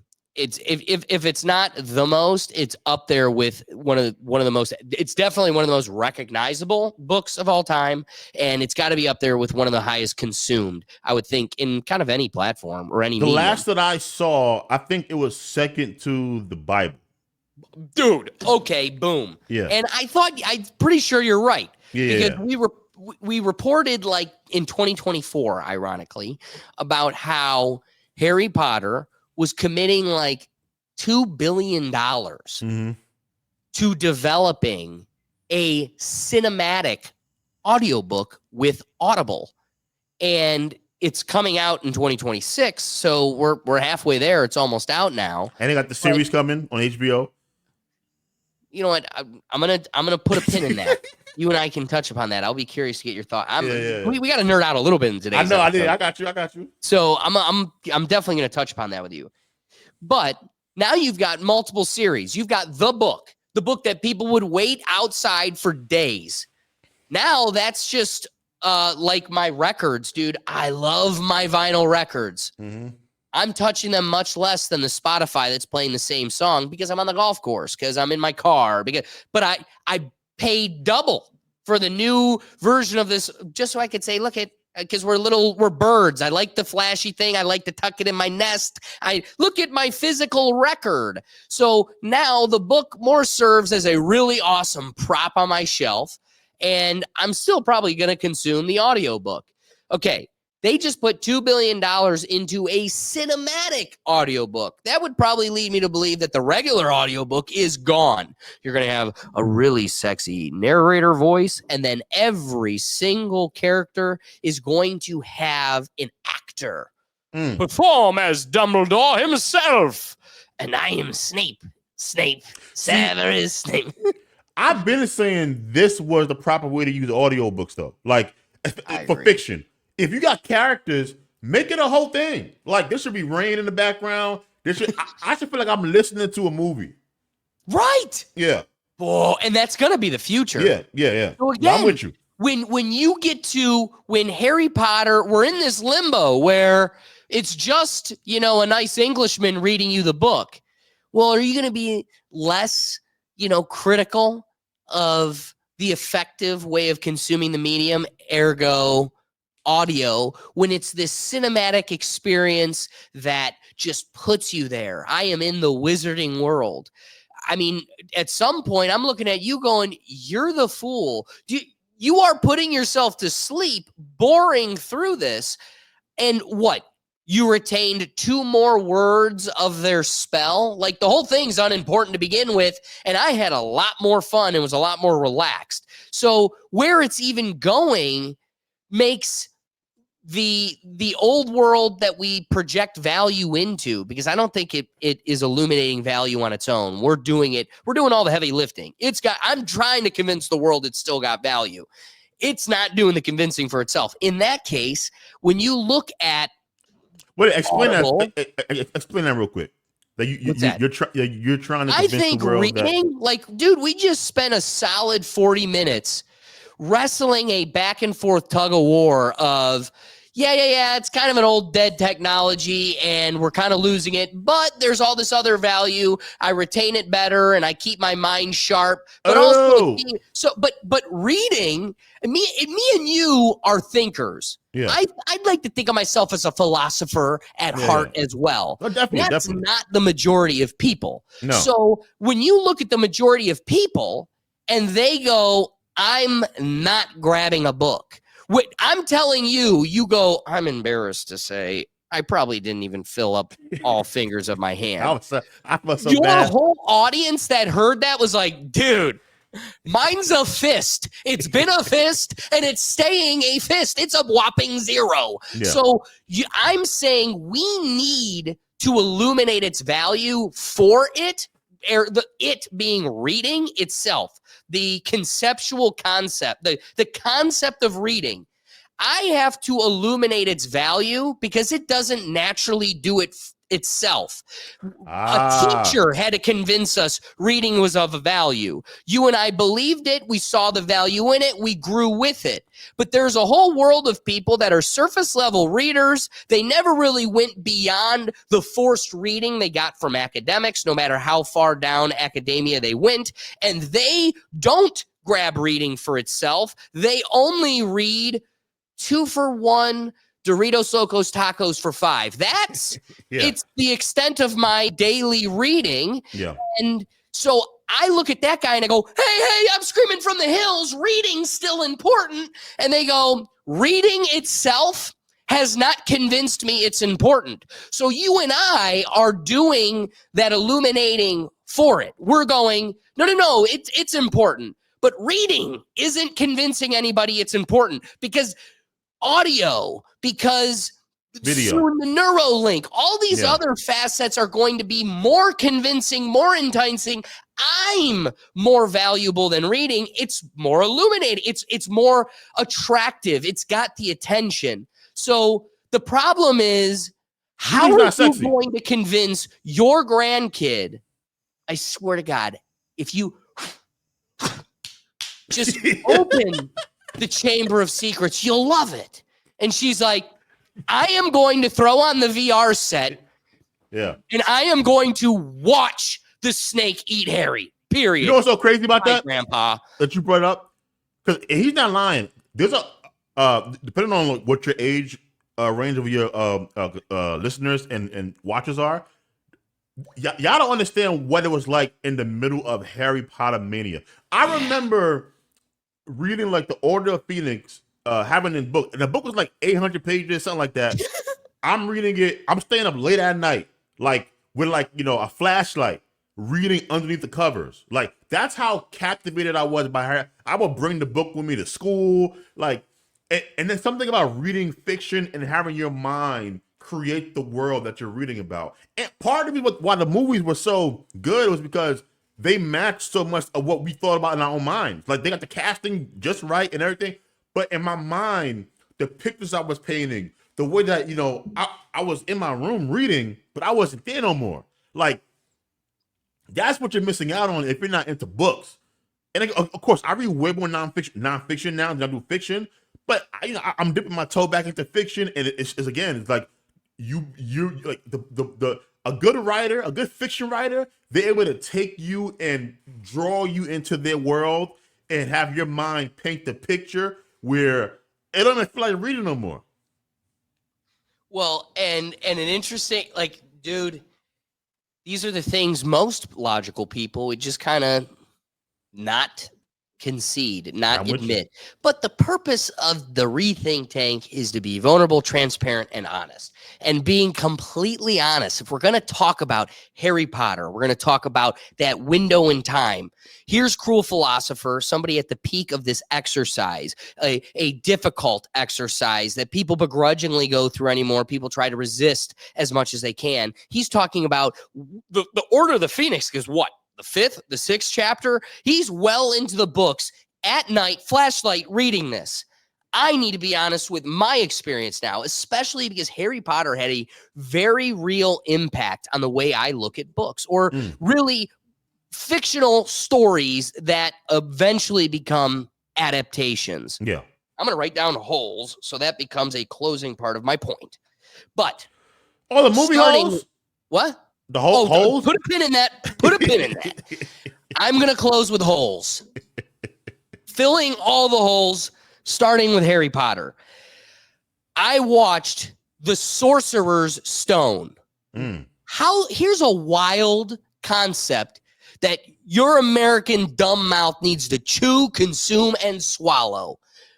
They had a book called Harry Potter and the Philosopher's Stone, and you're too moronic and Disney adult fictional land fantasy goo-goo baby that they needed to call it Harry Potter and the Sorcerer's Stone because they didn't want to turn you off from making you think it might be a little bit more educational than a child's Disney film. Did you know that, Cruel Philosopher? I had no idea.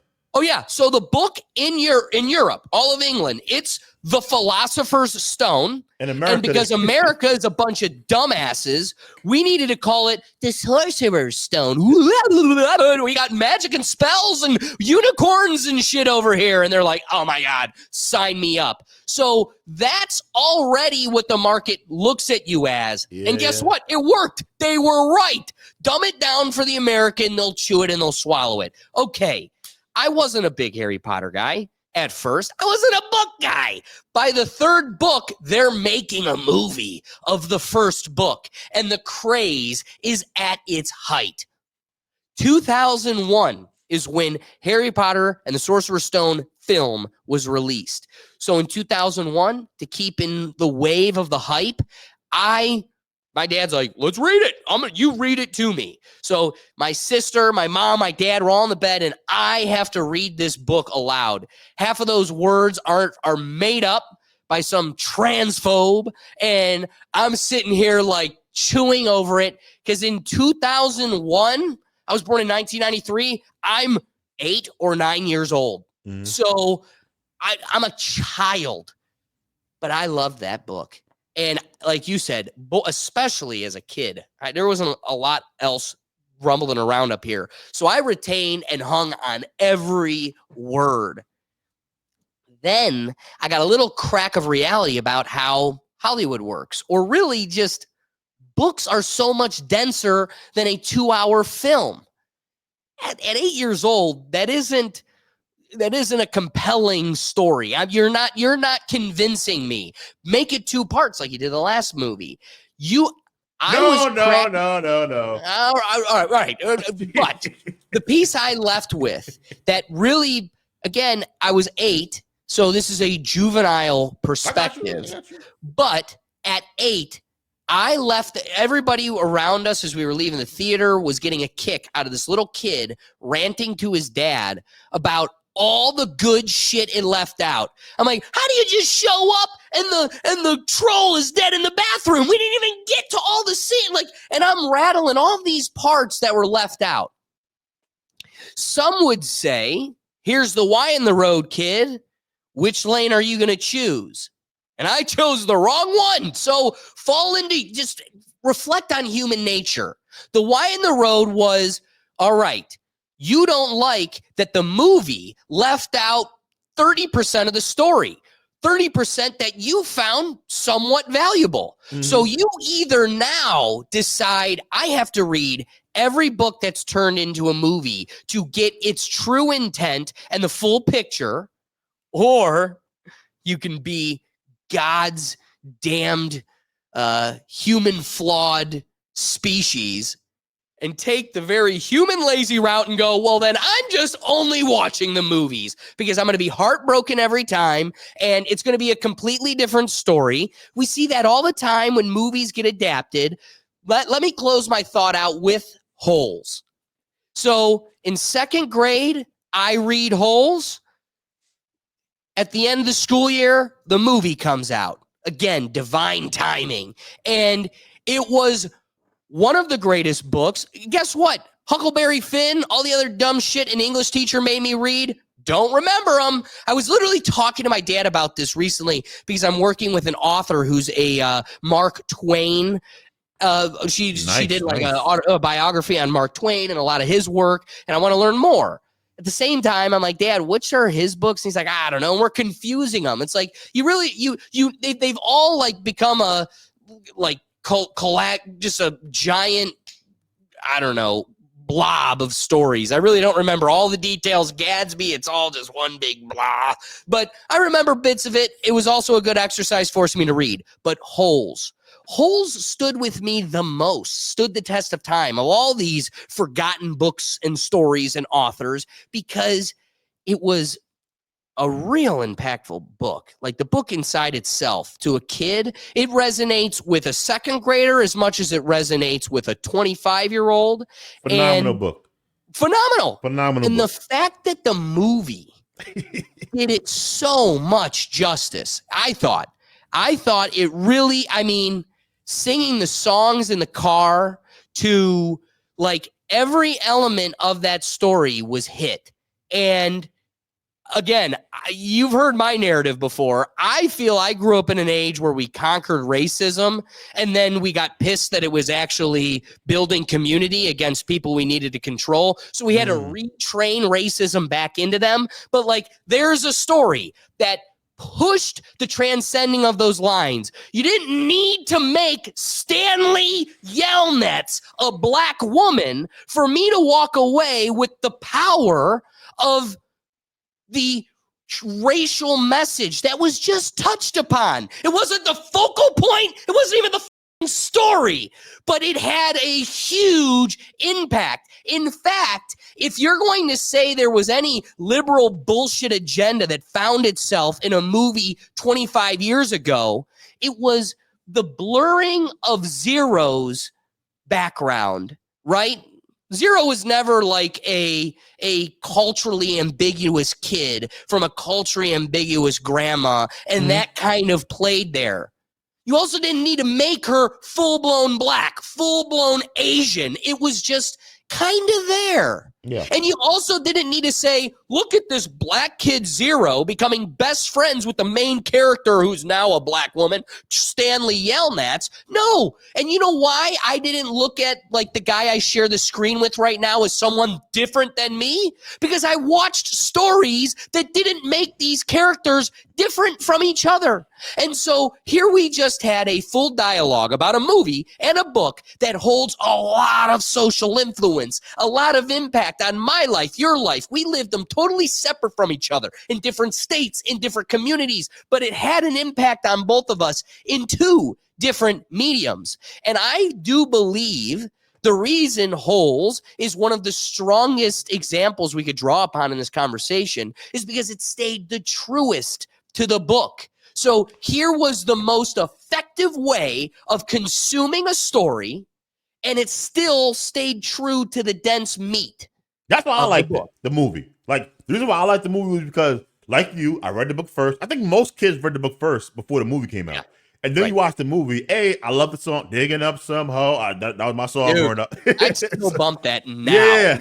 So I love the song. I think I'm adding that to my golf list playlist this year for sure. But yeah, to your point, you have the diversity of the characters, but their external diversity wasn't a point of commentary. It was like, yeah, like the point was we all out here digging these damn holes. Like you, we all out here as punishment digging these holes. It is what it is, right? Yeah, and I love. You know what? I was one book, because you mentioned that often the book is like a lot better than movies, which is true. That's how I was when I finally read Gone Girl a couple of years this year. I think I read Gone Girl, the book, right? I read it, and I was like, "This is an incredible book." And I was talking to my female coworker about this book I was reading, and she was like, "You know, there's a movie a movie with Ben Affleck." I was like, "Really?" So I got home, I watched the movie. I hated the movie. I was like, Two different things. This movie sucks in comparison to the book. The book was so much better. Like what the characters did makes sense. I feel like the movie was rushed. Like I was like, this don't make. I didn't like the character choices, how they flip certain things. You know, and to your point, the reason the best movies are the movies or TV shows that stick close to the source material of the book. It's why Game of Thrones, when they was going with the books, everyone loved it. Once they kind of, when they ran out of source material, there was no more books left. That's when like the show kind of went, people was like, all right, this writing is kind of, woo boy. Well, so, I love the way you responded. And as I'm listening to your point, thinking to myself, all right, so where does this leave us? Like, what is the conclusion we can draw upon? What do we take upon this long-winded theorizing of reading versus other mediums of consumption, which seem to be quicker, seem to be impactful, but maybe not as impactful. Mm-hmm. Maybe, it's trimming off some of the fat, but also some of the important meat, and you're not getting the full picture. With that whole consideration, I think earlier I said the name when I was talking about Joe Rogan, and I can assure you I beeped it out. So coming up here, bringing it back to the 3-letter agencies that control our existence. Mm-hmm. I gotta say, dude, we know that the Pentagon gives like 15 to 25% of their budget a year to Hollywood for propaganda purposes, controlling narratives, creating realities, perceptions. So I gotta say, man, I think I did a good job of doing my best of creating a steel man for both sides. Mm-hmm. And the side that I resonated with the most is I do think at some point, you agreed, at some point we're going to abandon books and move on to this new futuristic medium. My question was then being, well, when do we pull that ripcord? When do we see that happen? I think you said it. It's just going to naturally, the plug will be pulled and we'll be permanently in this other world. Well, I got to say, you want to be at the tip of the spear, man. Ride the wave. Don't be caught up in the current. And I say that because I think that time is now. Like the CIA, damn it, those 3 letters, they are putting all their time and money not in books anymore, dude. Like their whole budget, that they're taking half of your paycheck, my paycheck, and the listener's paycheck, and they're like, 30% of it is going to movies. How many in books? We give it to the Washington Post. Like that's, I don't think they're doing it in books anymore. And it's because it's behind us. We're already there, and be with it or get left behind. I don't know if you remember. I think it was one of the live streams. I don't think it was a podcast. I think it was when I was on one of your live streams, and I made this point, and people laughed, but I was serious, that if you want to follow trends in technology, always look at what's happening in porn. Always. Porn is always the first. Again, porn had the magazine, right? So you had the written content first in porn. Then you had the cassette, and then we had cassettes. Then you had the DVDs. Then we had the DVDs, right? And then you had the websites, right? And online.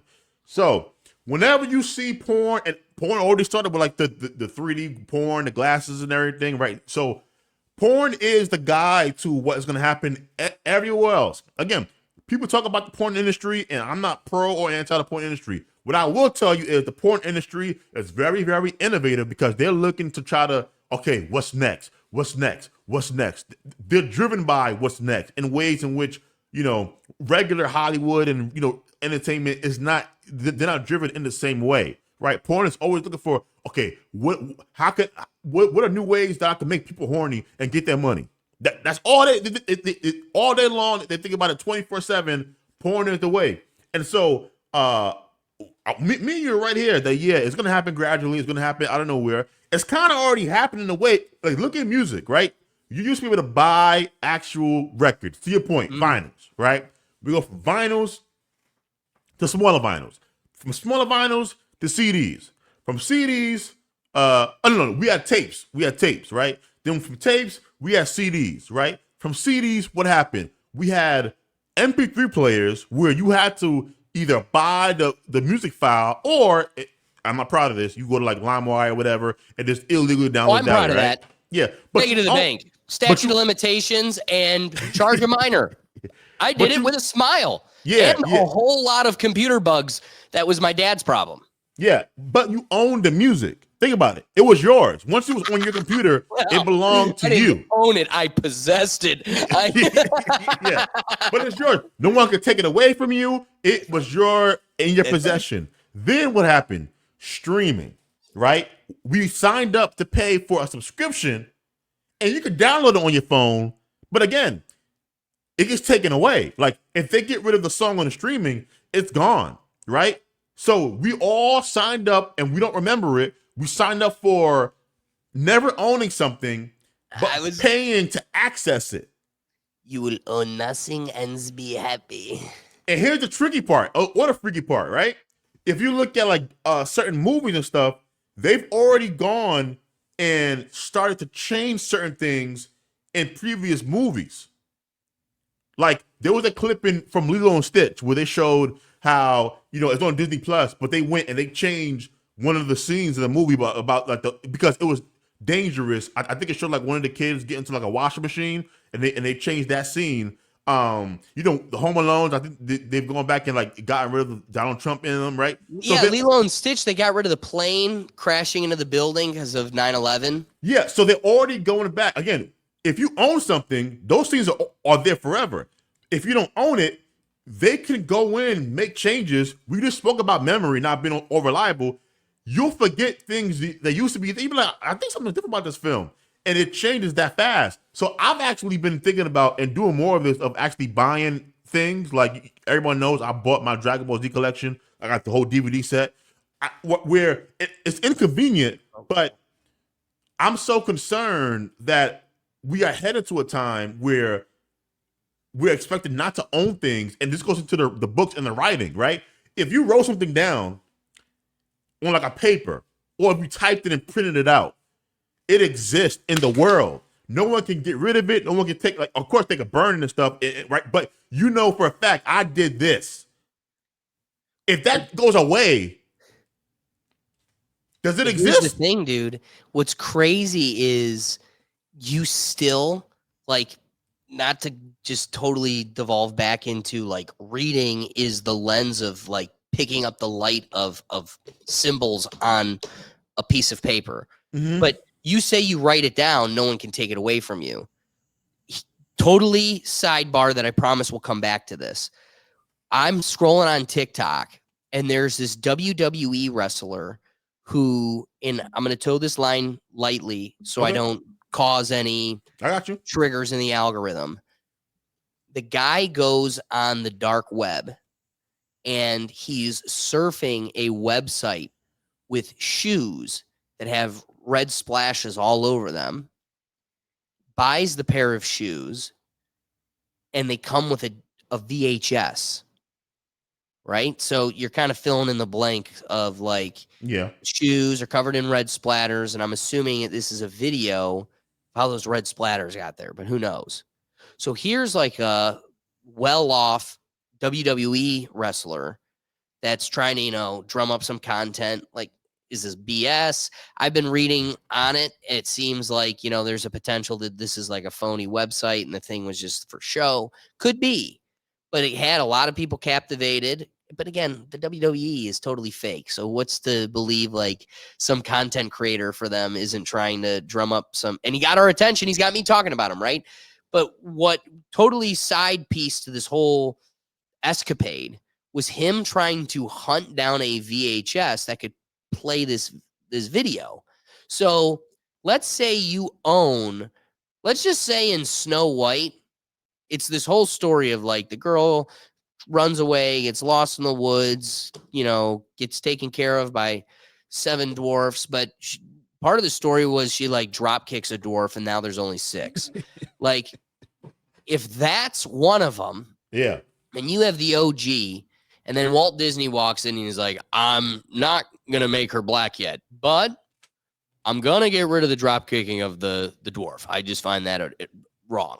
a bridge too And far. you're like, well, I've got the edition that has a drop kicked dwarf. Okay. For that to have any value to you, the device that reads it needs to exist still. What's Which I have, crazy by the is way. my uncle gave me like 2 old iPods. And even though I do have the cords with the really fat plug to charge them, it's faulty wiring in the plugs. It's faulty adapters within the iPod. And I just can't get them to charge. Buy new cords, can't get them to charge. So it's an older medium. I've got the physical iPod. In it has the Dropkick Dwarf, but I can't. Is it the plug? Is it the adapter in the iPod? So the guy goes running all over town, finds a VHS player. That one doesn't work. He gets another one through like online auctions. Finally, that comes. He got it to play. It wasn't what we thought it was. It was just this creepy video of some guy in a cloak, like talking and whatever in a different language. It was a whole thing. But you're right. Like, hey, I've got my whole collection of Dragon Ball Z. You also are totally reliant on, in 15 years, like, yeah, you might have the special edition of Dragon Ball Z where the special alien lifts her top up, but you still need the DVD, not only the DVD player, not only to exist, but work and be able to project on your screen. You get an old VHS player, y'all remember these days, red, yellow, white. And white. So guess what? What if you've got a modern TV that doesn't have it? Now I'm on the hunt for an adapter that takes an HDMI plug and splits it into a red and a yellow and a white. And You are totally right. You are 100% right. And I still think it's worth putting up the fight. And here's why. Damn straight. Because I point. don't trust these people as far as I can throw them. I think these people are the most dishonest, anti-American people. Anti-human. Exactly. And listen, it's like, remember that quote in Game of Thrones where like they ask John, who's the enemy? Oh, Jon still asked the guy, like, who's the enemy? The guy's like, death. And John was like, well, everyone dies. And the guy's like, and that's the conundrum. It's like, we face an enemy that we know we'll lose to, but we face him anyway. That's how I feel. I know eventually my VHS player ain't gonna work, but until it does stop working, I'm gonna keep buying tapes and DVDs and all of that stuff. Put a fork in it, dude. That is a perfect pin to that point. All right. I know I've been keeping you here for a fat minute, but I do have a little bit else I'd like to get into if you don't mind. Man. We got before though, we flirted with it. We got to nerd out a little bit. Are you excited for this Harry Potter show? No, I'm gonna tell you why. Reason number one, I feel like I rewatch the movies all the time. And the movies still look good. They still got the magic quality. Have you been to Universal Wizarding World? Never been. Oh, never been. Is it that great? First off, I don't think there's enough times in my life I'll be able to go simply for butterbeer. Like the drink butterbeer is worth, and it's not even alcoholic. It's like saying I go to an amusement park just for an ice cream cone. Like, it sounds pathetic, dude. The drink alone. I'm not alone. It's a whole cult. People are traveling the world just to get another butterbeer. And I'm telling you, those rides are such like the highest pinnacle of amusement park technology. Talk about being fully immersed in a ride. Every single one continues to get more thrilling. Did you know the new Epic Universe and Universal Studios? So again, now they have 3 parks with 3 different Harry Potter worlds. This new one cost them almost $2 billion. It was 1 point some billion dollars to just it's a whole world, dude. You're going, it's crazy. No, listen, that's up my alley, so I gotta go because I've been to Disney World twice and I loved it, and I always heard Universal Studios is like where you gotta go. But the movies still look great. Sometimes you'll watch old movies and you'd be like, oh man, this didn't age well at all. The Harry Potter movies still look great, right? Number 2, I get ish for this, but I don't like when they take the characters and they make them a different race. I hate that stuff. It doesn't even make sense for the world. The reason why they were all white, and they weren't even white as much as they were English. It's the location. Yeah, there was like one black person that was always a part of the little crew with it, but yeah, there weren't a lot of black people. I don't like when they do that because I feel on guard. Like, okay, if y'all doing this, I kind of suspect some BS is going to take place once the TV show start. So, does it also feel like everybody's looking at you? Like, then they do it and then everybody's like, you know what I mean? Like, you put me on, I'm only interpreting like you're putting me on guard because it's like, I didn't even ask for this. Now everybody's looking at me and I just wanted to watch a Wizarding World. I don't care what they look like. And I get it because there has been kind of the conversations about, no black people in Harry Potter stuff. I was never part of that because, again, I don't need, contrary to popular belief, I don't need to see me in all the art that I consume. That was always strange to me. I'm a big anime fan. I love Dragon Ball Z. For like the first couple of seasons, there weren't no black people in Dragon Ball Z except for like, I guess Mr. Popo was black, but he's black. And then, like Oob. But other than that, I love Superman, Batman, Spider-Man. Like, I don't need to see me to enjoy content. Wait, but can I also, when I watch Rush Hour, I saw me.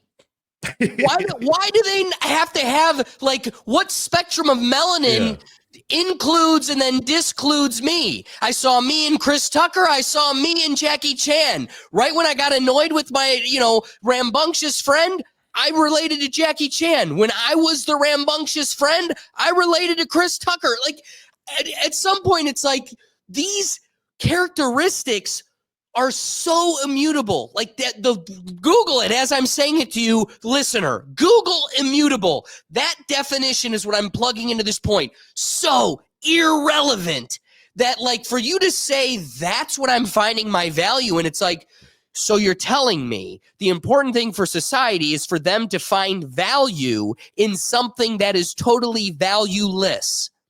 Sounds healthy. I'm with you. Me and you agree on that point, right? And I think the last thing that gives me cause to pause is, J.K. Rowling is involved, kind of, but I worry that the showrunners, because J.K. Rowling has pissed off all of the trans people, I worry they're going to try to overcompensate and do something weird with the show. So that's why I'm gonna watch it. Of course, I'm a Harry Potter fan, but I'm watching it with I'm going in expecting to be disappointed and assuming that they're gonna ruin a great intellectual property. I love your point because they know they won. We're gonna watch it. Yeah. It's going to be. It could be amazing. It also could be dog shit, and we're still signing up for it. That's how they know. So I was doing some reading about Disney and their what do they call it? Live action versions of all of their old catalog. And it was a Disney board member explaining how we're going to do live action versions of every movie till we're blue in the face. As long as we can do it, because there's just so much more profit in them. We don't have to die. The writing scheme, all of this is. I learned this recently. So we know that now, if you're blocking out funding for a movie, we've all kind of understood that a major chunk of that now is CGI. Yep. But did you know? I didn't know. Like, I thought, because I think Silicon Valley, I think who's making Facebook, I think who's making Google. I just think it's a bunch of, American computer nerds in like California or somewhere. Did you know that almost all of CGI is done at an extremely low cost? Obviously at super high volume. We're still talking millions and millions and millions and millions of dollars in South Korea. So here they are now blocking out a huge chunk of this to ship over to South Korea so they can just do all of the CGIing and putting of this thing together. And so again, I very much relate to your perspective of it. I don't know. When I take a step back, though, I feel like we're never going to leave this world. Disney has made it clear to us that this is the future of the landscape. We did the work. We did the time of building an audience. Now that audience exists, we're just going to keep squeezing from this fruit until it doesn't have juice to offer anymore. It's funny when you look back at the old Harry Potter, you go, it still looks great. It still looks great. I think you and I, if a Gen Z or our age, once they grow up, are not going to truly appreciate. You and I lived in a very special window of cinema. Totally agree. Jurassic Park, Harry Potter. This was a world where I could CGI the dinosaur blinking, but I still had to spend $1 million to build a fucking dinosaur. Mm-hmm. So, like, Harry Potter can have Harry flying a Colgraph or whatever it is, like the bird horse. They also had to build a bird horse. Totally agree. Like, I feel these stories, this special window, you'll never get to go back and remake them. It was just this moment in cinema. I think they'll transcend forever the dawn of time because they're real. Your eye has the ability, like Saw. I make this comment all the time. My mom and my sister put on the show Botched, and it's some lady getting her butt cheek hacked open, and I cringe. I'm like, oh my God. And because it's a real butt cheek, and it's wide open. Then I go watch the movie Saw, and the dude plucks his eyeball out, and I'm like, my brain has a cognitive disassociation to where, like, I know wholeheartedly it is so not real that it has so no impact on me. But I walk into the living room to Botched and I'm cringing. So your brain knows real from fake. And when we're shipping out 75% of the movie to be made on a computer in South Korea, like, this is just, I'm doing it. This is just Chinese factory made, mass made crap. And the proof is in the pudding. And it comes back to your point, too, of like, it doesn't matter what color you make them. They can look like whatever you want them to look like. Is the story good? Yep. Are you selling me and captivating me on this story? And as long as your focus is my philosophical, belief on trans folks, you're never going to make a good wizard story. yeah, exactly. Yeah, and that's my biggest concern is that they'll ruin the art because of all of this other stuff. And to me, it's not necessary at all. Tell a good story. Do you think J.K. Rowling's going to let them put a trans character in this show? I think the world would quake. I don't know how, like, was it J.K., like, is she like a producer, or did she just sign off on the rights of her intellectual property and they do whatever they want to do with it? Because I can see them doing that just to spite J.K. Rowling. Absolutely. I can see them try. They're going to try. Yeah. But I know the lady is brilliant. There is not, like, even the amusement park, she has not given away any bit of that intellectual property without full control of yay or nay. I respect it. Yeah, boy. If you come up with just some random story on a napkin as you're sitting on a train in Europe, you don't give that. You got the golden ticket. You just hit the lottery. Do not give the numbers to anybody. Listen, it ain't that many people that have the second best-selling intellectual property outside of the Bible. So I think she did pretty good. Thanks. I think she did pretty good. So let's close her out here with one final topic. Oh wait, you know what? Actually, Do you mind, just because I did find this to be very interesting, one last thing I'd like to talk about. We were talking about podcasts versus books, and one of the things I noted here is like people are listening to podcasts 2 times, 3 times speed. So you're just getting it all thrown at you, and you're collecting just like, highlights of it versus a book. And when we did this whole conversation of audio versus reading, and all, a lot of your point boiled down to it depends on the individual. Yes. And I'm forced to then ask you, objectively, then, is there individuals that, and I would assume just regularly could say yes, but are there individuals who are superior to others? If it depends on the individual, somebody's got to be superior to the other. And therefore, is the medium at which they're using an indicator of that? Is there a causation, correlation, or it's totally detached from it? And, there's smart people consuming one and consuming the other. Like, what are your thoughts? Because you're saying it depends on the individual. Yeah. And so you're asking me, do I believe in equality? Or maybe the inverse of that, equity, where it's like, okay, if it depends on the individual, and there's some individuals that are smarter, some individuals are dumber, can we say reading versus listening to an audiobook is an indicator of that? Can we say that either of those are a guider of that? That, people that read more tend to be smarter, people that listen more, but again, Brian's got 40 books in the bag, so he's no dummy either. So could you be strong in both worlds? If it depends on the individual, does the medium at which they use, so it depends on the individual which they choose, but also does that medium depend? I'm trying to frame it in the inverse, where can that medium also guide the individual? You're saying, can we draw correlations between the mediums that individuals or even use? A causation? Okay, so here's what I would say.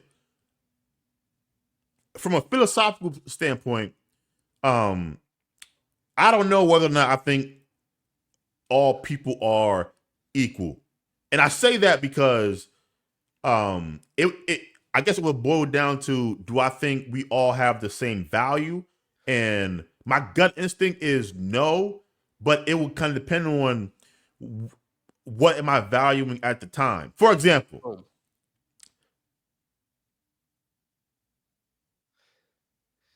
somebody who has an IQ of, let's forget IQ. Let's say somebody's a software engineer, right? Software engineer, whiz, can make a program, right? This person in American society is very valuable because we don't have that many software engineers, number one, so they're compensated well. They're valuable to their company, right? Obviously, because that's how they turn a profit. Let's say we're all on an airplane though, and airplane crashes on like a remote island somewhere, and there's no help coming, right? Suddenly, the software engineer, if they only know how to engineer software, you are no longer that useful. The person who's like a survivalist is suddenly the most useful person on this beach or this island right now, right? Because of where we are. I would say that's how I approach individuals.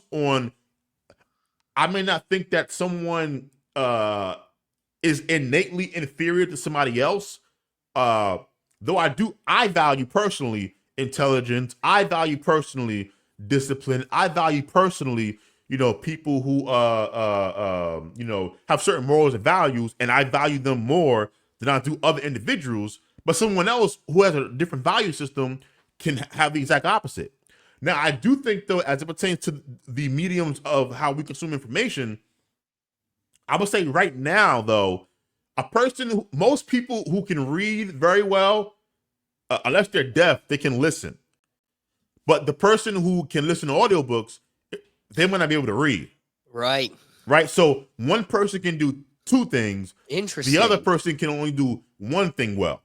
And because reading was the way in which information was recorded, for the dawn of time. Exactly. that means that there's a lot of information that the person who could do both can access, that the person who can only do one thing can't access, right? Because for whatever reason, there's no audiobook that exists for this book, but it was written thousands of years ago, whatever, right? So the person who can read has an advantage over the person who can't, right? Even if it's a smart person and they listen to a bunch of audiobooks, if I can do both, I have both of these tools at my disposal. So that person has a leg up in society as currently constructed, I would say. Whew. That is a brilliant answer. So last piece I had for you, yes, because sir. It's a little timely to right now, and you had some interesting takes on it. And boy, is it a true reflection of the moment in time. Can't say what it's going to look like in 4 weeks, 3 weeks when this episode comes out. But just this past weekend, we had the most important protest of our lifetime, the protest against kings. And one of the things that you drew upon is that this was like the longest protest that we've ever seen. It was, they're trying to pretend like it was the most attended protest that we've ever seen. But then you had a hilarious reflection on this whole experience, which is nothing changed. If this is the longest protest and you're saying it had the most people, nothing changed. So some might say there was never a king to begin with, but that's probably another conversation for other people, not us thinkers, of course. So keeping it grounded with us, if nothing changed, what's the value of protesting? Is it a lost art, or are we doing it wrong? Do we just need to start more Starbucks on fire? Can you put that graph back up? Oh, yeah. Because I want to ask you a question. So George Floyd, BLM, that was, of course, the George Floyd death and, like racial justice, quote unquote. Right. The nuclear freeze rally, I'm assuming it was about nuclear weapons? Yes. Okay. March for Our Lives. What was that one about? I'm going to assume that was Rodney King. I don't know. No, but it's 2018. Oh, yeah. So would that have been? What would that have been? That's what I'm trying to remember. I don't remember that one. The March for Our Lives. March for Our Lives. Trump was in office, of course. Is a student-led organization that leads demonstrations in support of gun control. This is the David Hogg and the other people. Got you. When they did that staged event at that school. Oh, I got you. Sorry, Vietnam, of course, Vietnam. The Women's March, that was after Trump that was the P hats, right? The P hats. Yes. Yeah. Well, okay. So the nuclear freeze campaign was a mass movement in the United States in the 1980s to secure an agreement between the U.S. and the Soviet governments to halt testing, production, and deployment of nuclear weapons. So this probably had something along the lines of the Cold War as well. Yeah. Okay. And I bring this up because out of all of these 6 protests, no. So unfortunately, the George Floyd protests were very effective. Now we're rolling all stuff back now. But They got a lot of stuff passed and corporations to sign up to silly stuff. But out of all of these, disappointed of all the white statues they tore down. They needed to go to our Indians baseball stadium, tear down Bob Feller so we could build a Jose Ramirez statue. That is diversity. Yeah. But of course, we were out lost in left field. Figuratively. So I was alive for 1, 2, 4 of these. I only felt so 2 of these I felt, which was the George Floyd BLMs and the Women's March, right? The rest, so this whole No King's Day, the point that I was making is, I'm not sure I believe this graph, but let's assume that it's true, right? Like it's accurate, right? That 5 million people came out on Saturday. I didn't feel anything, and that's strange. Like, usually, George Floyd, I was home. I wasn't out. So I was home, minding my business. I felt the George Floyd protest. I felt the Women's March protest. They was out there. They had the hats on. They was doing everything, right? Like, I wasn't out there, but I felt it. I didn't feel, I saw the videos, but I didn't feel the protest. And I'm Well, wondering. it's because you didn't know a person in your social circle that brought it up. At least when you walked outside, the Women's March was actually exclaimed by 50% of your colleagues and friends and inner circle. At least 50% of your friends, colleagues, and people posted a black square on their Instagram. But this, you know what's crazy? Saturday, my buddy had a wedding. I was so blessed that my day was distracted with a life event because I didn't even know until I got home. I was like, oh, yeah, the world was supposed to burn today because the Walmart spoiled brat lady tried to convince the world that we have a king. That sounds like an oligarch trying to get you to do shit in their favor, folks. But, that's neither here nor there. Yeah, and so that's what was strange for me. And I do think like protesting is effective. The problem is it's most effective if done in conjunction with the unsexy things. That was my main point, is that people protest because it's sexy. But the things you actually need to do to make changes to laws and, public opinion, they go past protesting. You have to protest in a manner that is disruptive enough that catches people's attentions, but isn't disruptive in a way that causes the public overall to kind of hate your guts, which I feel like too many of these modern protests, they don't understand. So there's that. But then you have to follow it up by, voting. You have to follow it up by having debates. One civil rights movement, one part that gets left out. Yeah, there was protesting. They did things that were actually tangible, like the Montgomery bus boycott. Right. Like there were dollars and cents that were affected. Right. Oh, we're not using a bus. We're going to walk everywhere or take cars or whatever, or drive neighbors, and we're not. And they did that for months. Not weeks, months.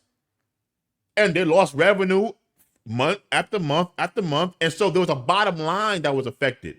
I think those parts don't get, talked about, or when we look back at history, nearly enough. Public debates. MLK will go on news programs and, have, talks or debates with people. Malcolm X did the same thing, right? Because you have to get your point of view and your perspective out there. I don't think, we do have that still. Here's what I think is happening. Because of how diverse the media landscape is, it's not like it was before where you only had like 4 or 5 channels or like, programs where everyone watched the same thing. So what's happening now, because of the internet, because everything is so fragmented, Piers Morgan will have a panel discussion about Gaza or whatever, but only a certain number of people will watch that. And then a certain number of people will watch, the Young Turks. And then somebody else will watch, The Blaze, right? And so we're not watching the same thing. So maybe that's why we don't see too many of those debates and discussions anymore. And so maybe we're just reaching a point where it's just harder and harder for you to have a protest that is actually effective in bringing about change. Because I don't think anything about the way Trump governs or any of his policies related to ICE is going to change because of these protests at all. So what is a protest? By definition, a statement or action is expressing a statement, okay, or an action, okay, expressing disapproval or objection to something. Okay, so almost anything in disagreement or defiance is a protest. So it isn't, is it a protest or not? It's, is it an effective protest? And when I look at the folks that actually changed the world around them, they couldn't use drinking fountains. They couldn't go to schools. They couldn't be taken serious in workplaces and hospitals and really most systematic locations. And they flipped it on its head. Okay, how'd you effectively do that? Well, I'm assuming Rosa Parks, when she was sitting at the front seat and they tried to pull her out, she stabbed the guy. Oh, no, she didn't.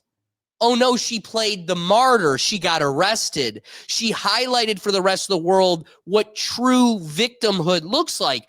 She didn't maybe get casted in a light that makes her look a little less like a victim because she also took on the position of the aggressor. No, she stayed the martyr. Yeah. Seems to me the more effective protest is, like Jesus said, fully turning the other cheek, taking the full brunt of it, continuously swallowing it.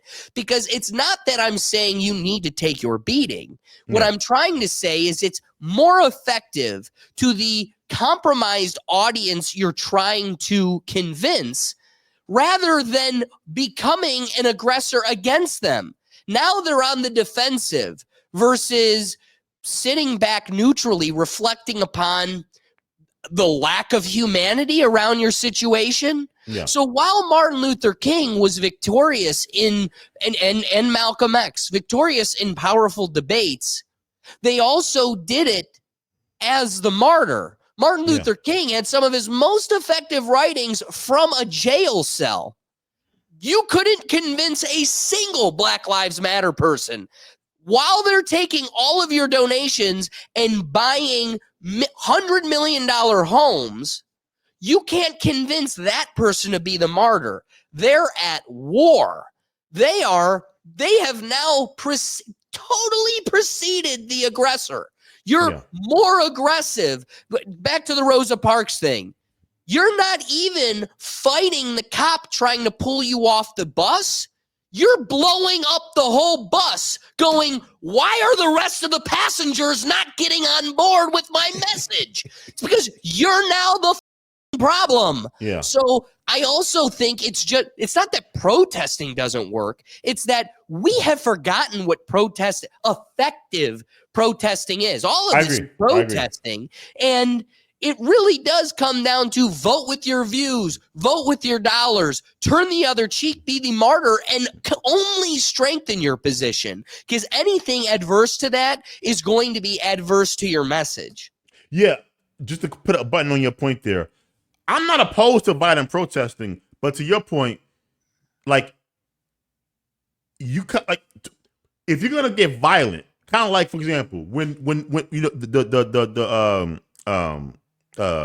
the Boston Tea stuff, right? The founders, when they, you know, that was property damage, right? They destroyed the tea, threw them in the water, right? It's property violence, but it had a point.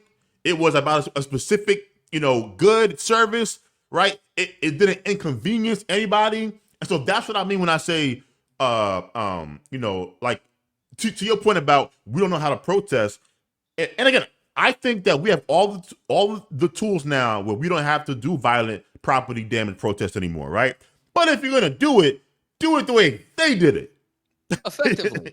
Yeah, exactly. It had a message. It was about a specific item. Tell me you saw with like this LA stuff. They're like, all right, you're burning this down for immigration. Did you find it? So there's this guy. He's got a very recognizable voice because he's like TMZ, like what do you call the paparazzi guy? And so he's all around LA. He's finding celebrities. It's always been his thing. And he's one of the more casual, friendly guys. He tends to get the best out of celebrities. I could promise you if I found a couple videos, you go, I recognize that. Working on the voice. Got you.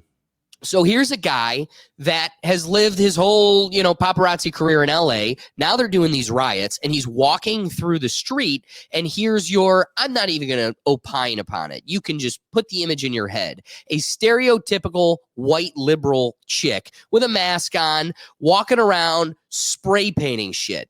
And he stops her and he goes, hey, I'm on no side here, but I'm just trying to get an idea of like your message, right? Like this is why you're doing it, right? You're trying to get the attention and the message to the people. What are you trying to accomplish here? Like, what are you trying? And she, you know, looks at him what's hilarious is all these people in the ignorant, you know, they are on the wrong side of history ideologically. All those people that are on the wrong side of ideological history, do you notice when they're at these protests, they look at just the journalists documenting what's going on as a threat, like a literal threat? They'll scream into the microphone. They'll try to fight them. They'll try to beat them. It's like, it's almost like you don't want the reality of who you are and what you represent to get out there. It's like you are your own worst enemy. I wish you could see that. But anyway, I digress. So here's a guy that's like, give us your point. And she finds him as an aggressor. She's beating him down, yelling at him and everything else. While she can't give a message to him, he goes, She's like, we're trying to prove the government, and this is how we make whatever. And he goes, but if this is all for immigration, you know, especially like Mexican migrants, how does this benefit burning the Mexican locally owned restaurant down the road? And so it's like, you just did a disservice. Here's a Mexican immigrant that came here safely, paying taxes, holding down being a functioning member of your community with a restaurant, and you burn them down in defense of what? Their rights and their liberty? Like, you're off base. So let me flip it back to you with something that's been a focal point in this dialogue. A lot of the media is giving criticism back to Texas because Texas said, if you see this shit, drive through them. If they try blocking the road, drive through them. Yeah. And I have been a strong advocate for, wait, Mr. Government, the entity that we have fictionally created. If you get to take my liberty for jaywalking, then you also cannot protect a blue-haired freak from stopping me from getting to work or the hospital. So either jaywalking is going to be enforced by you in its entirety, or I get the right to enforce it myself because, or it just goes away. And then everybody gets to walk everywhere and there's no rules on the street. But you can't live in both worlds where you're going to ticket me for jaywalking, but protect this person to totally disrupt and derail society and its function. Yeah, no, that's a fair point. I have to think about this one a little bit more, only because on the one hand, I'm someone who, I've said historically, if your protest is sanctioned by the state, you don't have a protest, you have a parade. Right? Like, it's a parade. It's not a protest. Yeah. Like that's what it is. The entire point of a protest is to be disruptive. At the same time, to your point, like, I don't want people just like, taking up shop in the middle of a highway. You can just cut off, and ambulance can't get through, people dying, they can't get body parts, like police can't get by. That you can't have a society that way. Like, we need services to run, and you would think that the protesters would be smart enough to realize, kind of like we talked before, like, you have to be disruptive enough where people pay attention, but not disruptive in a way where they hate you. Right. Like they can't do that stuff for some reason. But I don't know if driving through a crowd would work, because the governor can say what they want, but isn't it the no, because you can get brought up on federal charges that way. What do you mean? So, like, let's say if I drove through a protest, right? No, technically, yes. Yeah, and if the federal government charges me with like a hate crime, right? So the governor can't get me out of jail either way. It's a federal crime. So I don't think you should, like, put yourself in a position where you end up making your life more complicated. I get it's frustrating. I hate it when I watch it. I hate it because I'm like, my blood boils. Yeah. I hate it. And the bigger one is, what if you're like, have you seen a pickup truck pulling like a trailer? And that's just easy pickings, right? Like, here's a heavy vehicle towing shit, and people are just piling on. There is a moment where you've got like the mob attack, where they're all on the vehicle, they're punching your windows because you like inched your way through or like towards them, and the mob turns on you. At that point, dude, my foot is flush with the carpet, and Jesus is taking the wheel. Like, I got you, man. If it's me or the mob, all 150 of you are going, and this tractor is going to need a paint job. Again, like, I get it. I totally get it. I'm not even saying I disagree. I would just have to sit and think about it a little bit more before I had like a position. Does that make sense? Well, because I'm with you, and I'm kind of doing the thinking with you too, because one, it's really the only form of protest that we see anymore. Yeah. Two, it isn't effective. Like, this has been around since Occupy Wall Street, and guess what? Wall Street still be kicking, fam. So when you sit back and you go, like, the other interesting thing I thought about as you were saying it, correct me if I'm wrong, but to my perception, it feels like only one political side of the spectrum employs this tactic. It continues to not work. It continues to inflame the public. And maybe that's the point. I mean, the world is their stage, and maybe the point is to make the noise but not be effective. But at the same time, is it that these people are shallow thinkers and they don't have the ability to, maybe it's because their position is so weak too, but could it be that they don't have the ability to come up with an actual more effective way to accomplish this? I don't know. It's just it's interesting that you'll never see conservatives like, here's Kavanaugh out here going, hey, I think we're going to take AR-15s. We're working with the Supreme Court. It might happen. I don't see a world of conservatives holding down a freeway with their with or without their AR-15s, but to support this law, like the protest.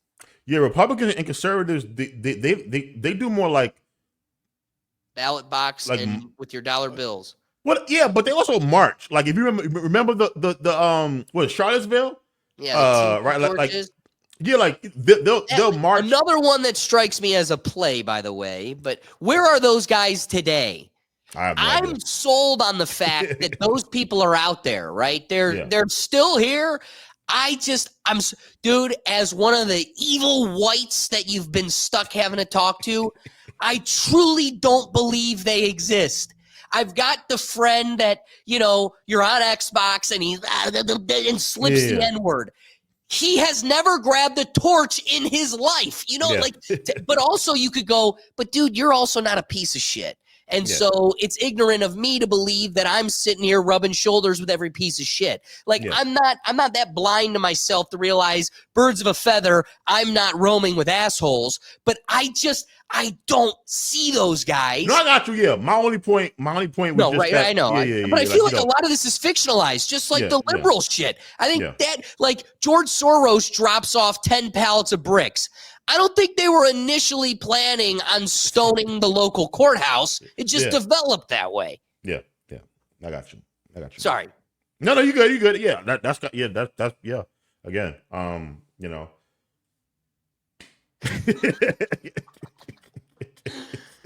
I think this was a strong dialogue. As I kind of derailed us at the end, do you have any wrapping thoughts in our considerations of protests, where they're at now? Is there a more effective way that we should lean towards if the dialogue or the conclusion is, it's what we're doing now isn't as effective as it should be? Is there something that would work? Should we change our goals and approach to making our voices heard? As regarding the protesting, no, it's the other things other than protesting that you have to do. You have to read the actual bill, the whole bill. You have to learn how government works. You have to go to your city councilman. You have to, the non-sexy things. That's all I gotta say. It's like, it's not sexy. Protesting is sexy. The things that you have to do in addition to protesting for change, those are not sexy, and that's what you have to do if you actually want to have change in politics. So is there anything? And sorry, I wanted to bring you back. Is there anything else you wanted to add about that point about the Charlotte? I got derailed on. No. Yeah, it was just about that. But again, I think what you were going to draw upon is that, like, here it had an impact, but an unhealthy impact. And the fact that we're 15 years later still talking about it and nobody was actually hurt. Like, think about how much more effective. One girl died. What? Yeah. Remember that she got hit by a car? Hold on. Time out. So you and I can be on the same scope of understanding. Yeah. I was talking about when the crew of white guys in the middle of the night, like the first Trump election. Remember the tiki torches? Like, everybody talked about the tiki torches. You're talking about when a guy drove a car through, which is obviously a lot more related to what we were talking about. Yeah, before that happened, it was like a regular march. That was very real and totally fucking insane. My bad. Yeah. So I'm sorry. No, you good. I forgot there were two things that happened in Charlottesville. My bad. Yeah. Well, so what's the greater point of that? Like, again, I was it just should making be a point. federal crime. And that is not a staged play. Yeah, I was only making a point that before that incident happened, there was an actual regular protest with conservatives was marching. I think because they was changing like the name of one of the monuments, something like that. Robert E. Lee, something like that. Yeah. Right. It ended up spilling into violence, but that wasn't the point of the march. So I say conservatives, they march, yeah. But this was dope, man. This was dope. This was a great time, my friend. I want to give you the floor real quick. Tell people what you got going on, where they can find you, and how they can get plugged into the Cruel Philosopher. Yeah, you guys can find me on YouTube and TikTok. Just search, Cruel Philosopher, no Ian Philosopher. Same thing on X as well. I have a podcast, the Cruel Philosopher podcast, that you can find my work on as well. I'm moving into the streaming game, so the streaming realm. So you'll see me do more live stuff, and I'm gonna be doing some commentary, but also some gaming as well. So trying to have more fun on the internet. But yeah. Oh, cool. What's the game of choice? I don't know. I gotta see what's on PlayStation Plus because I got a subscription, and I'm so right now I'm playing God of War Ragnarok, but I'm in the middle of that game. I'm gonna start a fresh game once I get everything set up. I love it. And guys, like he said, be sure to go check out his Twitter, just like everything else he's putting out there. His Twitter is one of my favorite follows. Keep yourself grounded. But with that being said, we appreciate you listening to us. If we made you laugh, if we made you think throughout this time, the best thing you could do to support the show is share this episode. Make sure to hit the like button, subscribe so you don't miss what we got going on. Along with the podcast, we also do the Rethink Tank Live, which you can catch every Tuesday at 7 p.m. And like I indicated, we have our reactions channel, which is a little bit of a break from the chaos, the politics, the social dialogue. Sit back on a Sunday, have a cup of coffee with us, and wake up with some laughs. So that all can be found in one central place, and that's at our website at www.rethinktankpodcast.com. They don't like real and honest conversations like this. So the best thing you can do to support what we got going on here is take that link and spread it around. If you liked it, then someone else will too. So we greatly appreciate you giving back. Like I said, that's the best thing you can do for us here. But otherwise, guys, we'll catch you on the next episode. Peace. Bye, brother. Thank you so much for your time. Absolutely, bro. I always love talking to you, man.